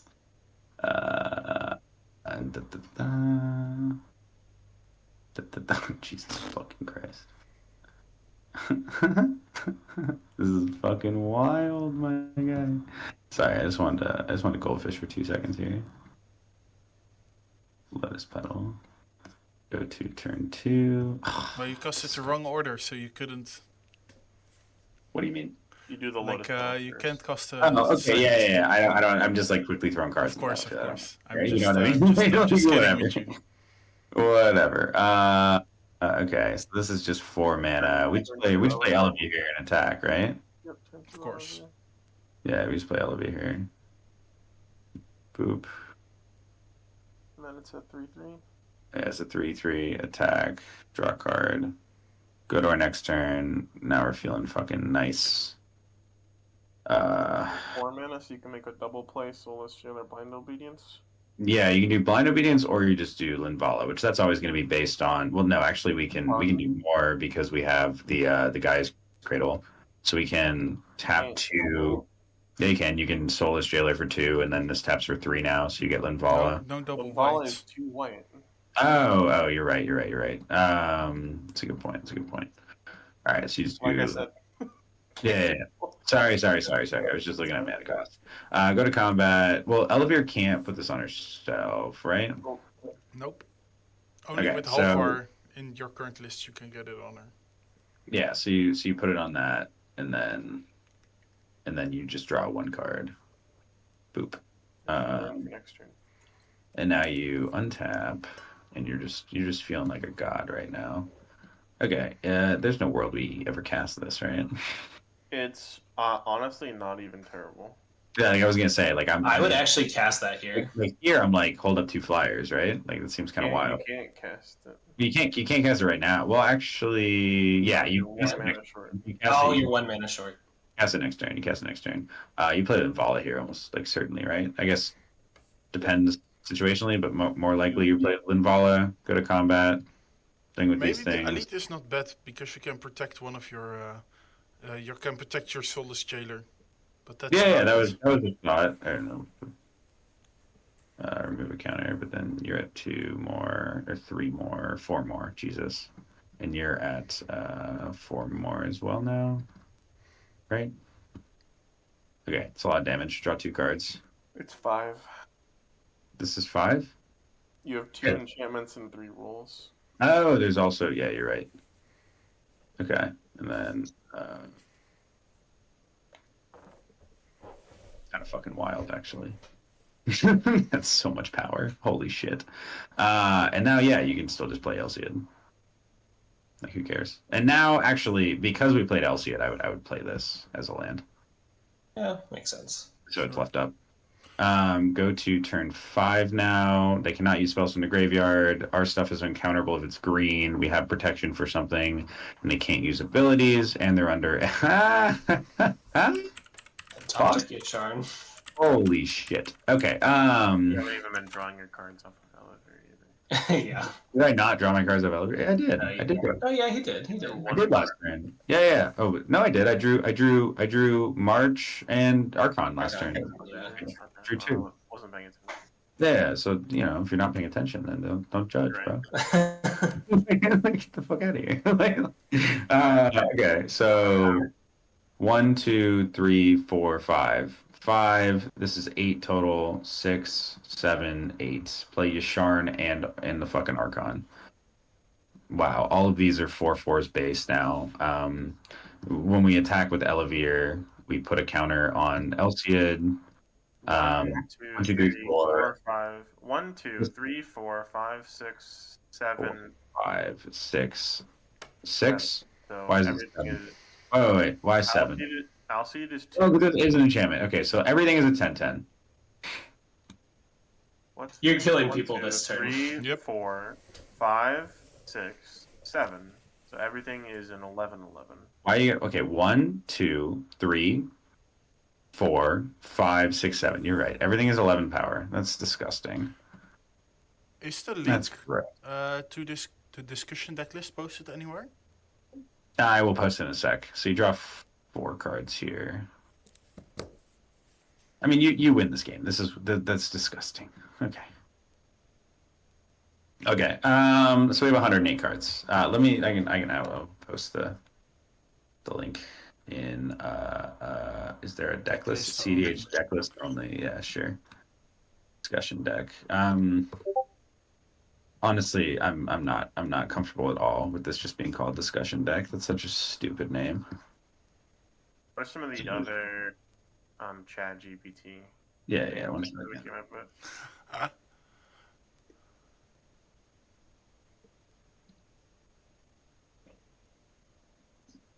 Yeah, see, look at it. Kennen versus Rograk rap. Oh like, my god.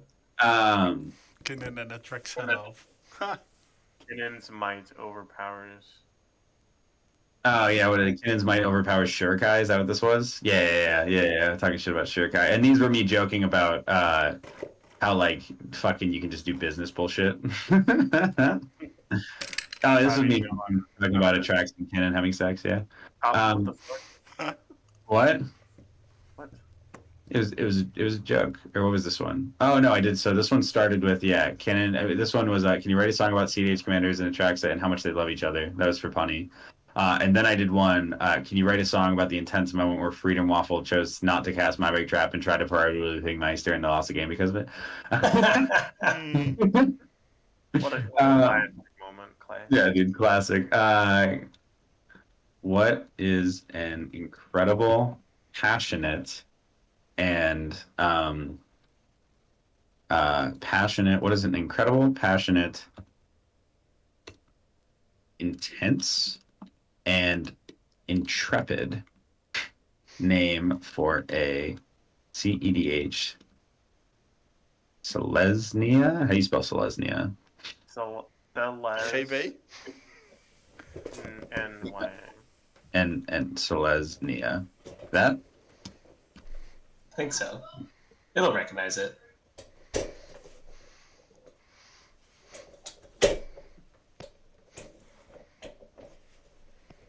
Ooh, Thorns of Tranquility is kind of a cool name. Ooh, Roots of Rebellion. That's pretty good too, because Like Roots of Rebellion. Yeah. Because we We're don't fucking with that. Roots of Rebellion. LOL, get wrecked. Okay. Seems fun. So 8 cuts, huh? Eight fucking. Oh my god, it timed me out. Can you give me mod powers so I can not be fucking slow played in this Decklist chat? Yeah, yes. How do I do this? Just go to the fucking server settings and make me a mod. Okay, hold on. Very smooth. I have Dmage, I'm a mod in like every fucking Discord I'm in. We did not make you a mod in the time, Discord. Yeah, I was in the time Discord literally just to meme and shit on your deck. That's the only reason I'm there. And yet you. Oh, here, I'll just post a link to it because I don't know how I to do do not play Dime. Why do you think I play Dime?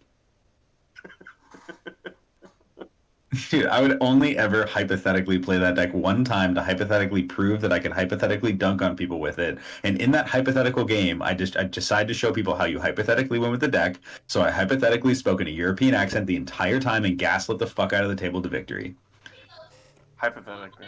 Hypothetically, of course. I will never actually play that deck. Hypothetically, I would love to rebrew Time from scratch. I'll help you brew it. I'll always help brew a deck, but I will not play that garbage. Okay, I will be honest with you. I cannot find the button. So you just let me just click the link. I'm sorry, guys. I am not good at this shit. You serious? Just fucking. Okay, so I here's what can't you do. find the button. I got you. Just send me the link to the. Here's to the like but like I'm actually gonna play this deck, so make me a mod. I will, but I can't fucking figure out how to do it. I'm telling you how to do it. I'm telling you how to do it. Okay, cool. So Server you settings. Yeah. So go to server settings. So I'm doing this in a Discord right now just to make sure I know how to do it properly. Server settings. So you should be able to click on.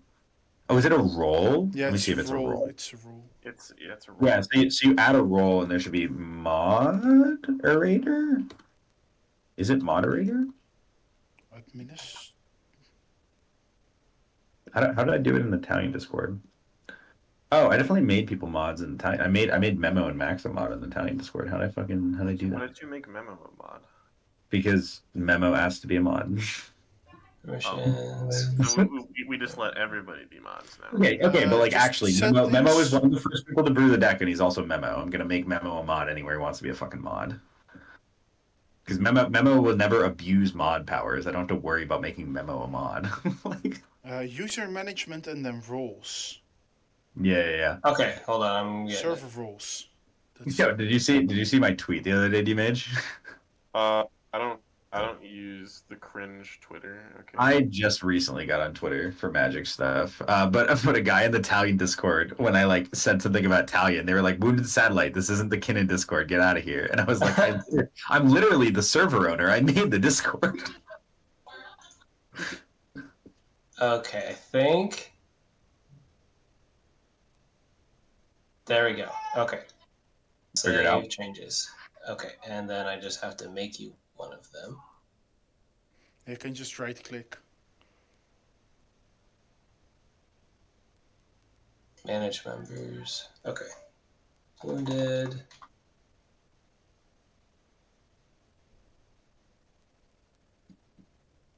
Cool. There we go. Fuck yeah. I think it should be good now. Okay, I am immune. Beautiful. Here's the deck list. Why is it still called discussion deck? Whatever. It just sometimes doesn't update. It takes Mox time Field's to weird. update. Fuck you, Moxfield. Okay, cuts. What do people Okay. think?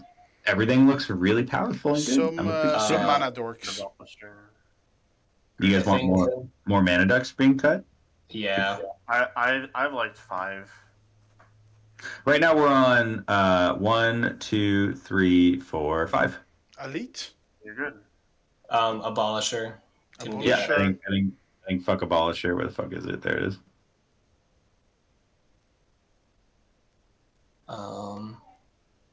I think we either cut Champion of Lamholt or Halvar. Yep. I I think just still don't know which one. I think feel we like still cut Champion- Halvar. I think Champion's more consistent. I think champions. It is, but it doesn't provide nearly as much combat power. I think I'm going to try and test it with Halvar, but I think it's the safer cut. I think. Yeah, I think Halvar is the Alvar safer. murders people, but I think champion is better because they just Champion's a jump little it. more annoying. Especially when we're not on the rule of all effects. I think the additional card draw and making sure we push that through. I think that's just more important. Yeah.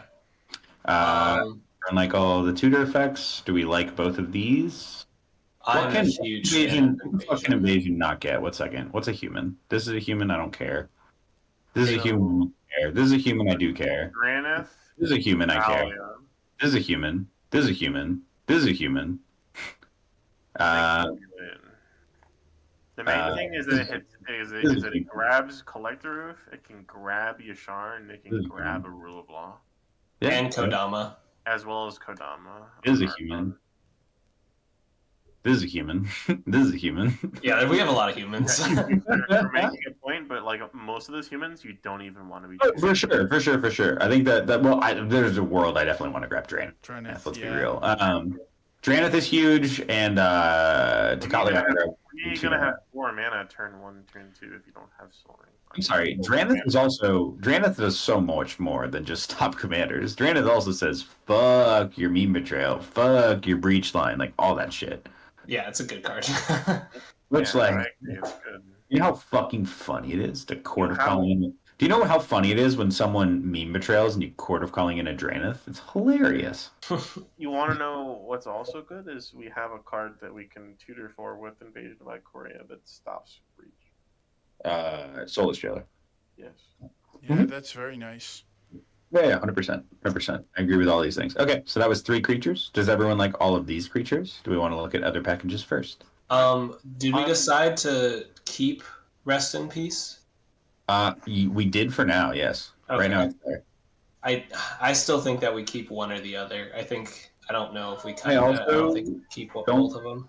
Think we need Rest in Peace personally. That's what I'm saying. We gotta cut one of them. I think It's a cool I'm card. super hesitant to go on lower enchantment counts. that's Yeah, so that's why let's hear Same people out. boat. Let's get over like consensus cuts before we go to Sure. like niche cuts.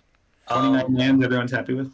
yeah. Does anyone have any further comments about the land package? Let's check what land people are running. What is your land? How is your land package different from mine? Because you're like 1 or 2 ways different. I have City of Brass, you don't. I have Verdant Catacombs and Misty are the same card. And then you have Arid Mesa and I have City of Brass. I would rather have City of Brass. Arid Mesa, so City of Brass over Arid Mesa. So you're on 4 fences, all of them green. No, I have Marshlands. I'm on 5. Much fun. Yeah, you. I don't think that's a big difference. I think City of Brass is probably better than. Yeah, CD Brass is definitely better. Definitely better. This one is the same, and then this one is Woodfoot Hills, Verdant Catacombs, and he's on Misty. I thought it was on Misty. I guess I cut it. You're on one less land. You're on only 28. Okay. And you're on Soul Ring. Which is kind of sense. And you have two. You have two this more. is a bit outdated, but. Oh well, then get your outdated shit out of here. Get your shit. Put it all in a bag. Okay, so lands are fine. That was just like an easy. Like, am I missing an obvious land? Artifacts. Do we feel good about this package? Yeah. Instance. Are we missing anything? Does everyone like all of these? This is where we want to be. We want Legolas's. Legolas's is definitely too good not to cut. Yeah. Are we really sure March is good enough to run? Oh, March is wild, dude. You think so? I haven't tested it yet, so I can't speak to it. March just hits everything. It hits it's any non-land. Okay, like it doesn't. Okay, it's a lot of mana investment. It hits artifact, creature, or it's a lot of mana, but it's not because we draw more cards and we have extra white cards. I've not But like if we're trying to make cuts though, there's a world that it is the cut. Yeah. It was the cut for a while. I feel like there's an argument to run it over one of these. Well, I guess that's what I was just about to recommend. Here's a question. When you are marching something in the games that you have played March, how often is it a creature and how often is it not a creature?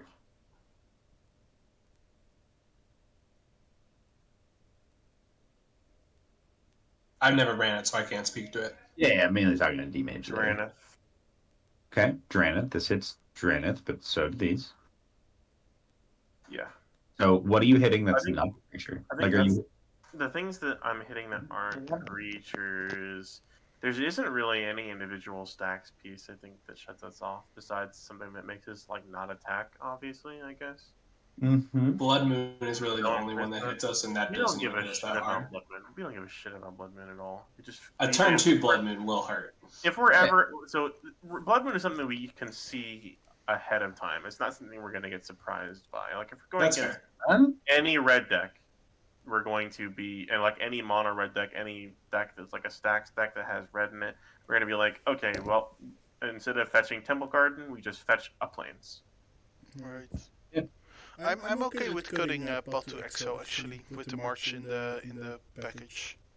I actually think Path is better than Swords, especially when their life total matters. When the life total matters, it is. But like, if you want to like Dahlia and those kinds of effects them out. For sure. I think I would rather cut Path than Swords as well, because unless you're swordsing like something that's lethal on board to you, like a 15/15 Obnixilis or something like that, the life, like it's usually going to be like 3 or 4 life that they're going to be gaining normally. But real question, sell me on keeping March over Path. That's what I'm wondering. Like what are you using this on most of the time? Is it like 90% of the time it's a creature and 10% it's not a creature? Because then I don't care. But if it's like 50-50, then I keep this over Path. I mean, this is more a question for Dmage, but I do like that it can hit breaches, which is a big consideration, because we don't run a ton of enchantment removal in this deck. Like, we run Force of Vigor, and that's pretty much it. This also gets rid of humility and stuff? Yeah. Yep. Humility is the only stacks piece that we care about. Okay, let's cut Path for now. 4 more. I'm trying to find my city. Do we want Knight of the Reliquary? Knight? I mean, it's kind of good with the less roof loss, but it seems kind of greedy. I mean, so here's the way I think about it. Like, if we playtest this deck, how much does Gaia's Cradle matter? A lot, right? Yeah, a lot. Like Gaia's Cradle is super, super important. So we're like, okay. What would you guys pitch here? Probably green, so we have green. Or this is going to get us green, so I guess it doesn't matter. It would either be Shalai or Archon. I think I like think Archon probably because it's like Archon here, yeah. less in the priority queue. library, forest. Forest. Nice. Close and shuffle. Boop. Tap and draw. Play a forest and just like Green Sun's for roof. Yeah, Yeah, sure. That's usually a good turn to play. Close and shuffle. Especially now that we're hitting our land drops. Yeah. I guess. Sorry, I also could have tutored out Shalai. one more forest. Green Suns goes back in the deck, by the way. Oh, thank you. Okay, traffic train. Do you play Ellivere here? Or do you play... We're on 3 mana. We're on 4 Depends. mana. If the dock side count is high, I would cast Shalai, I think. Yeah, that's fair. That's fair. Cast Shalai. Yeah. We only... I think you probably just cast your Phyrexian Sense right here. Okay, we're on the star spine. Boop, boop, boop. And then we get out plains and a forest. Oh, we're out of forest. No. Just a plains. Oh, we literally just have a plains. 3 and 3, yeah. Yeah. Okay, so draw that, and then go to Hey, look at that. Very cool. Forest. I'd still fucking play the shit out of this. I don't think I would. Yeah. Why? That was good. There's one spell a turn. There's a Phyrexian. So here's the thing. Do you guys now play this? I think I'd probably play Ellivere here. Depends. Have the opponents had a moment to like tutor? Like have they drawn a lot of cards? Or are they like how do you feel about their board state? Because yeah. I mean, probably like Ellivere is definitely the play you want to make, but like a well-timed like hexproof on the things is like excellent. Yeah. So I think maybe one turn off to start the Ellivere beats, and then we go with protection next turn. Yep. Yeah, probably. I think that's most often the case. Yeah. Right. Let's go. And then you just play that, and that is your protection. That's better than Shalai here. I honestly think. So now we go to our next turn. Boop. Oh my god, and we can play that too. Oh my god. That's so good. That's a correction too. Yeah. So now we play Soulless Jailer and Trinisphere. Because now their mana is also cut off from this and this. And I think that's better than protection. Yep. Go to combat. Swing with all of these. The Oof is 5/5 by the way. Oh yeah, there's a land tax. Get fucked. Yep. So you like land tax, huh? Land. Oh, I love this right now. Right now, land tax is looking good. Yes, I enjoy that a lot. When we land it with. Okay, so we go to Emstab, discard Mox Diamond. Like if we didn't have Collector Roof, or if we didn't have land tax in that hand, and we have the Chromox, there's no world where we. Look at our fucking mana base right now. Exactly. Like that's good. This is a layer. Good luck casting Blood Moon, by the way. Yeah. Good luck. This is like very comical. So like this is what I think that we don't like having Gaia's Cradle allows you to win the game a lot faster usually, especially when you're not under rule of law effects. But whenever you are, and like we don't have we do have a decent amount of ways to tutor for Cradle, but I don't think it's necessary. It's not like we're like running a Derevi deck where we need to get our Gaia's Cradle or our Faber or Elder in order to win the game. Like definitely. Also, by the way, we do have Touch of Spirit Realm on our Phyrexian sensor. Yep. So if we need to make double or triple plays, we can. That's a really good point. I don't think we're quite there. Probably not. Yeah. Right now, I think we're just. Now I think it's Shalai. Yeah, or maybe Archon of the thingy if you like have the feeling that your opponents have no counters.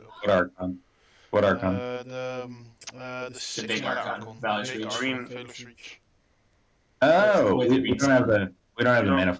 We had Yeah, 6. with We ESP. have an Elvis Spirit. Yeah. I think I'd rather this because like they can't overload a Psychic. Like there's no fucking way they have the mana for that. Well, That's fair. I mean, we've dropped 6th land, so they are not far from dropping 7th land, right? Yeah, Well, that's if they're drawing 6 lands. No other deck is drawing a land every fucking turn. Like we had land tax, my guy. Okay. You know what I mean? Like the odds of that are so low. There is a world where I actually would say there's a world I do this. I think this is valid. Exile ESG, Green Suns, get Archon, name Sorcery.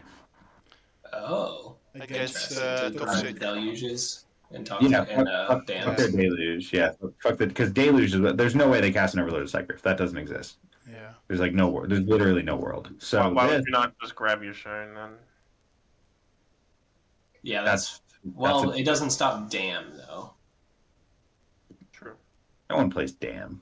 Okay, if you're in a matchup where there's also the potential of a Dam, you grab Archon. Otherwise, I actually agree with you, Yasharn. Yeah, Yep. you're trying to.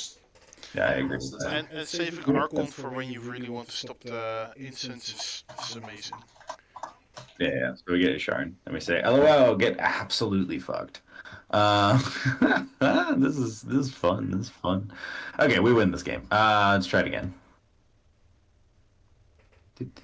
Oh, now you get the turn. Now you get that turn 1 Wayfarer. Yeah, Yeah, now Wayfarer we- into Kataki into Hushbringer is pretty good. Pretty I gas. think.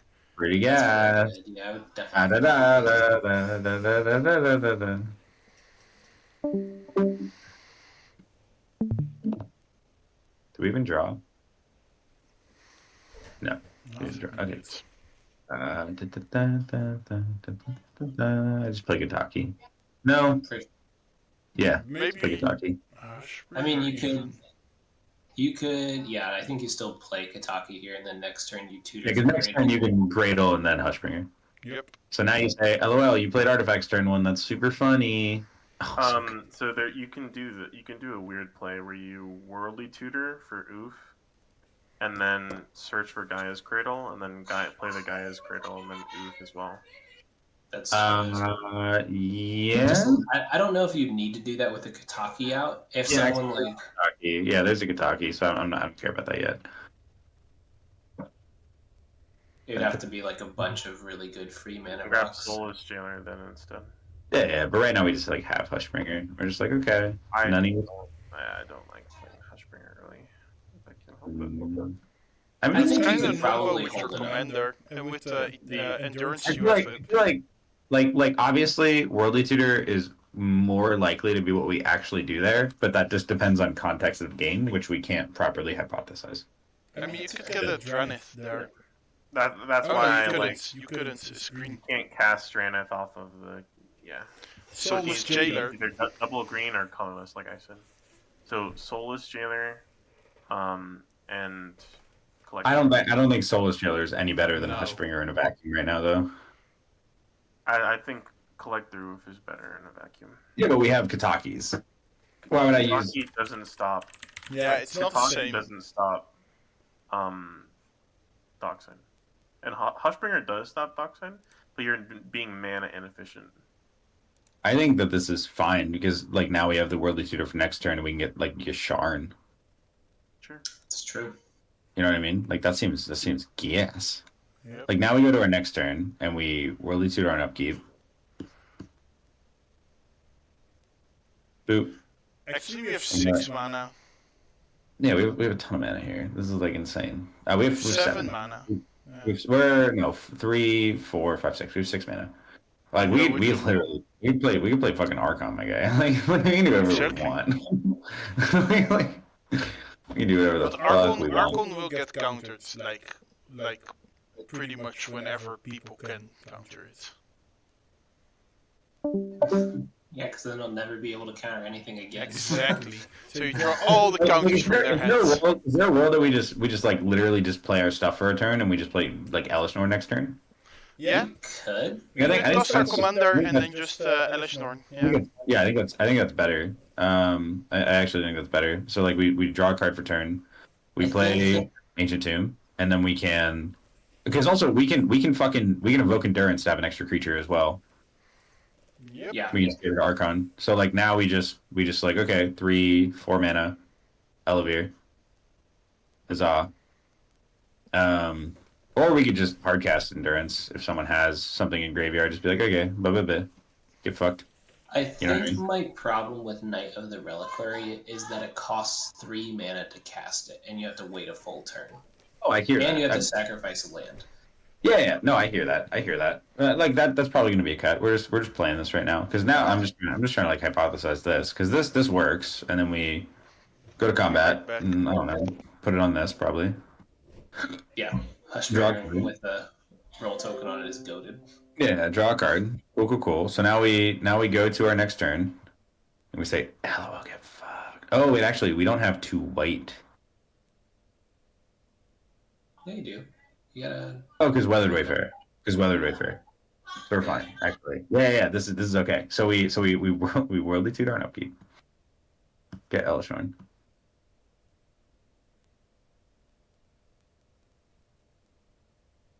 That's our draw for turn. And now we tap this to tap this. Sarah Sanctum. Yeah. And then we play Sarah Sanctum as our land for turn. And then we go to combat. It's sad we can't play Elish Norm before combat, but it's okay. Because now Still wipe the board usually. Yeah, go to the combats. So we add a counter on this. We draw. It's like kind of wild how big these things get. We draw a card. Okay, whatever. And then we go 5, 6, 7. Elish Norm. Get absolutely dunked on. And you can cast your Goose as well. Could we? Yeah. Oh yeah, if we want to. Yeah, we might as well. Goose. Huh. Yeah, might as well. Yeah. This is cool. All right. Fuck Knight of the Reliquary. It's fine. I just don't think we need it. It's good, but like for that mana cost and the sacrifice that you have to do already, I don't think. Okay, I 3 more cuts. I don't think we should be on Gobakon yet. You can cut it right now. I like it too much in testing. It's just it's like better than any of the 1 mana instant speed ones, besides probably exactly Legolas's quick reflexes, because that one has split second. Because it's like no one can counter your hexproof. Like unless you have down, like if someone has a stifle or something, or their own suppression field or something. I don't know. The fact that you can sack it for free is good for me, but I think we could definitely cut it. It's one of the not necessary pieces, but I think it's very good. You misspelled Celestia. How do you spell Celestia? Oh. Cel-S. Yeah, there you go. Nia. Hey, thanks. We go with this name. We like this. Yeah. I don't think it's long enough. I think you should add a little bit more.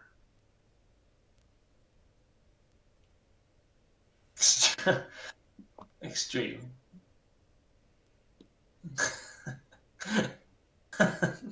WWE edition. There you go. Perfect. I like it. Oh, it's too long. No. Okay, whatever. Unfortunate. Okay. We think cut this. Yeah, for now. Okay. I think some of us do some testing on it. Focus on like generic deck strength, and then get techie once we try the techies. Yeah. You guys still want to cut Last March of the Ants? Yeah. Okay. 1 second. I want to find Last March of the Ants in a fucking hand.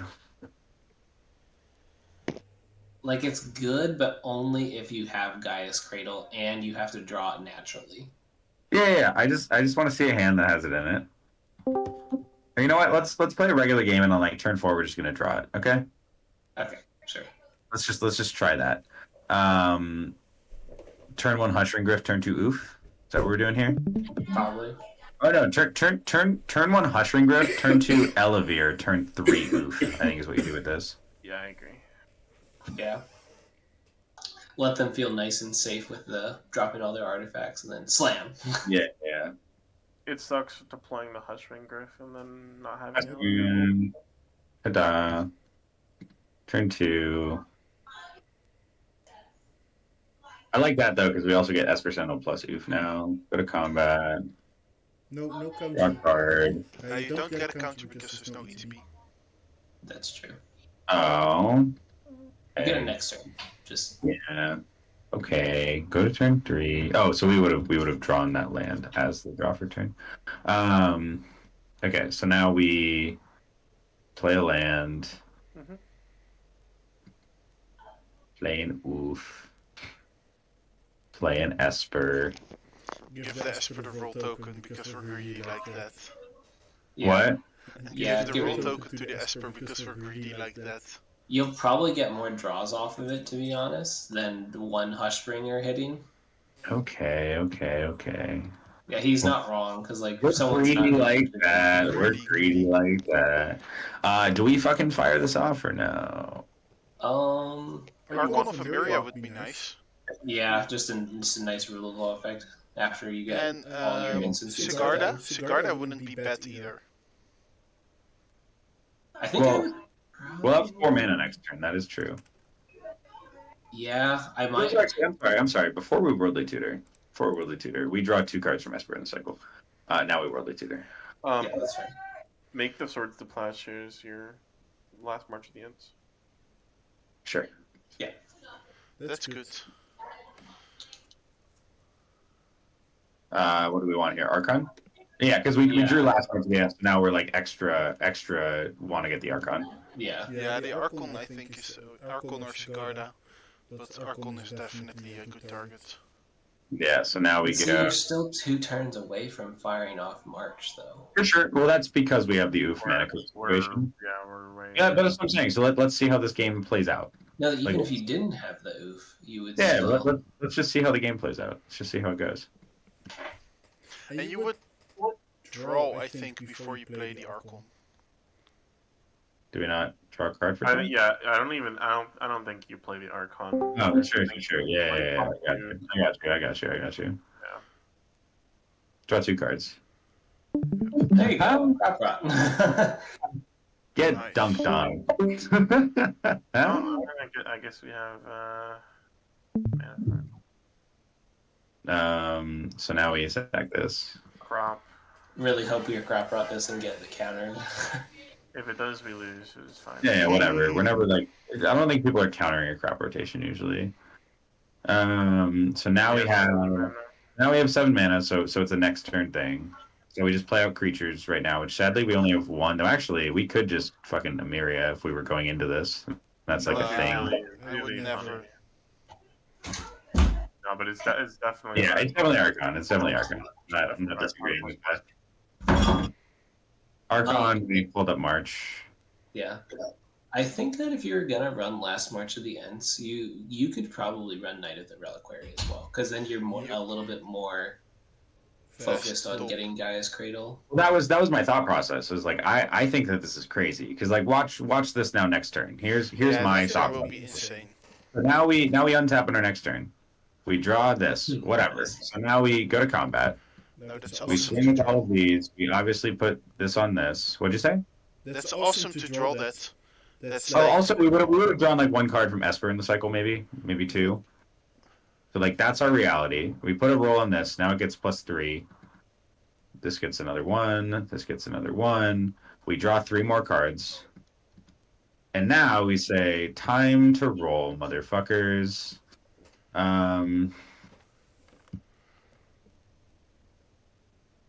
So our greatest power is currently 5. It's not bad. It's not bad at all.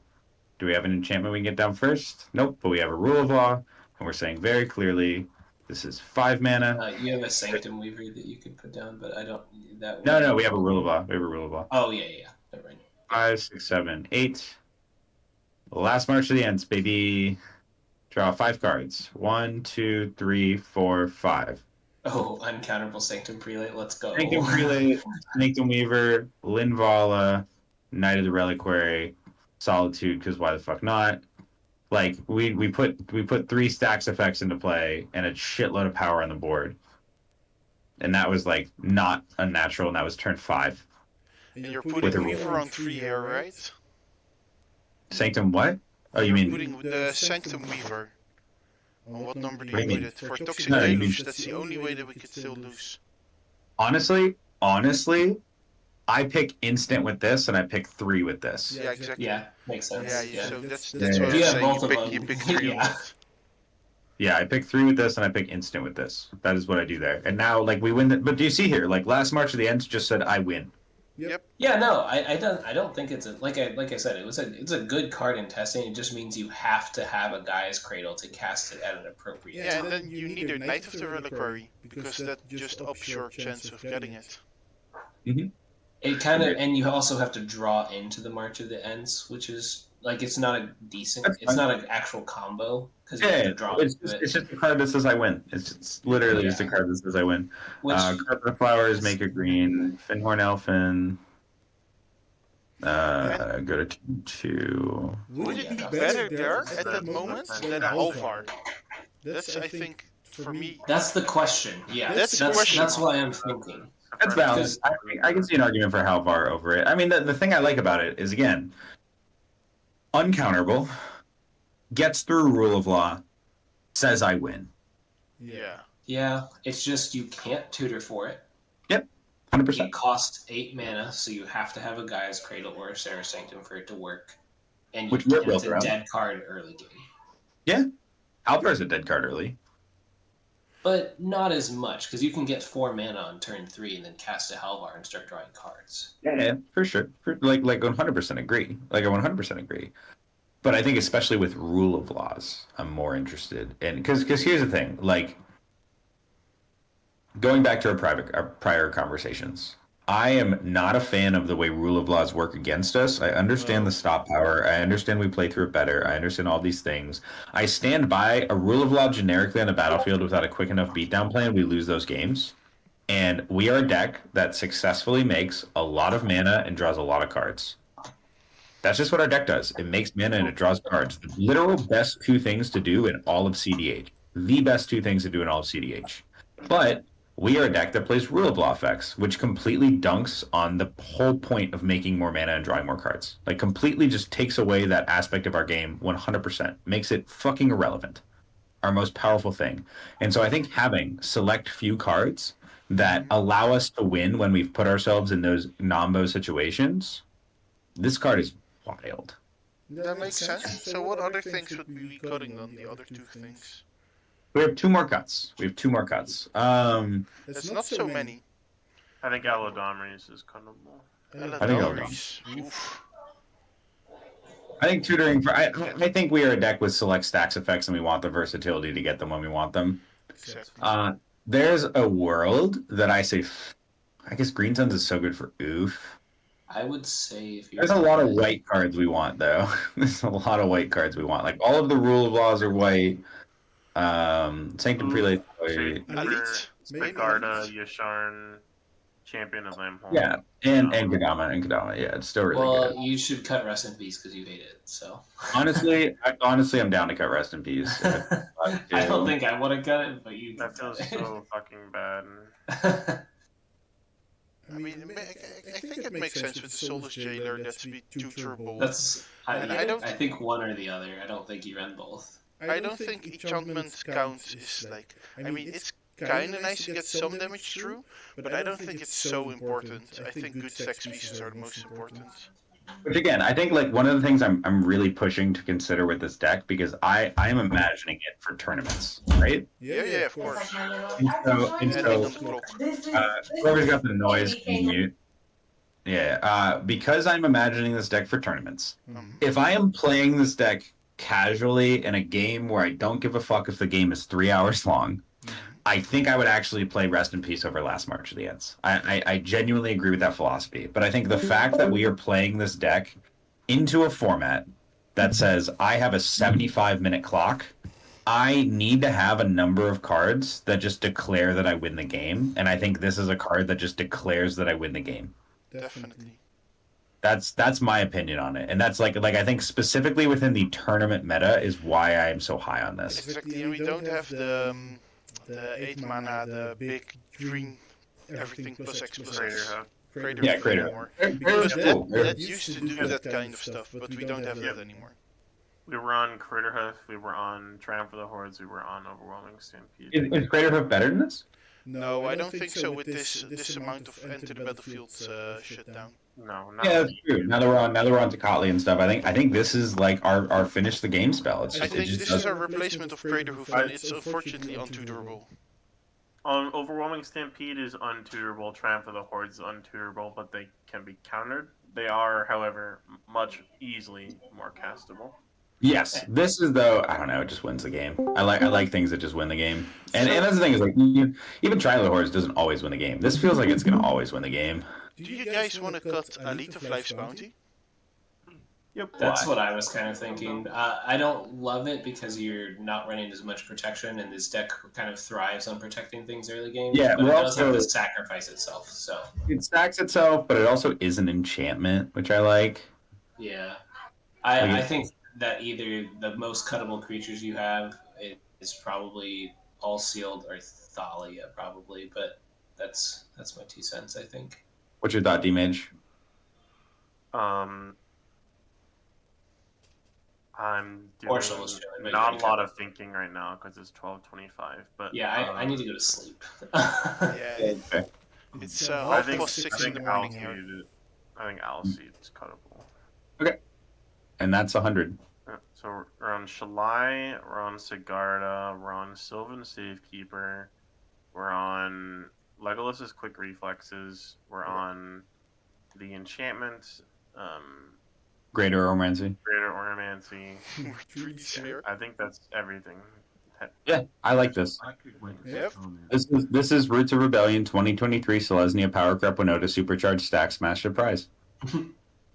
If I can make a quick comment here. What's up? Going back on the people who are worried about getting a Gaia's Cradle for the last March of the Ints part, there's actually a creature card that works, like synergizes really well with Ellivere. It's called Nissian Wanderer, if anybody knows what it is. Yeah, it's the one that searches the top 3 for lands. Oh, that's Nessian. NESS. Yeah, I play tested it with a little bit, and it was nice for hitting land drops, but I liked land tax better for just getting land drops.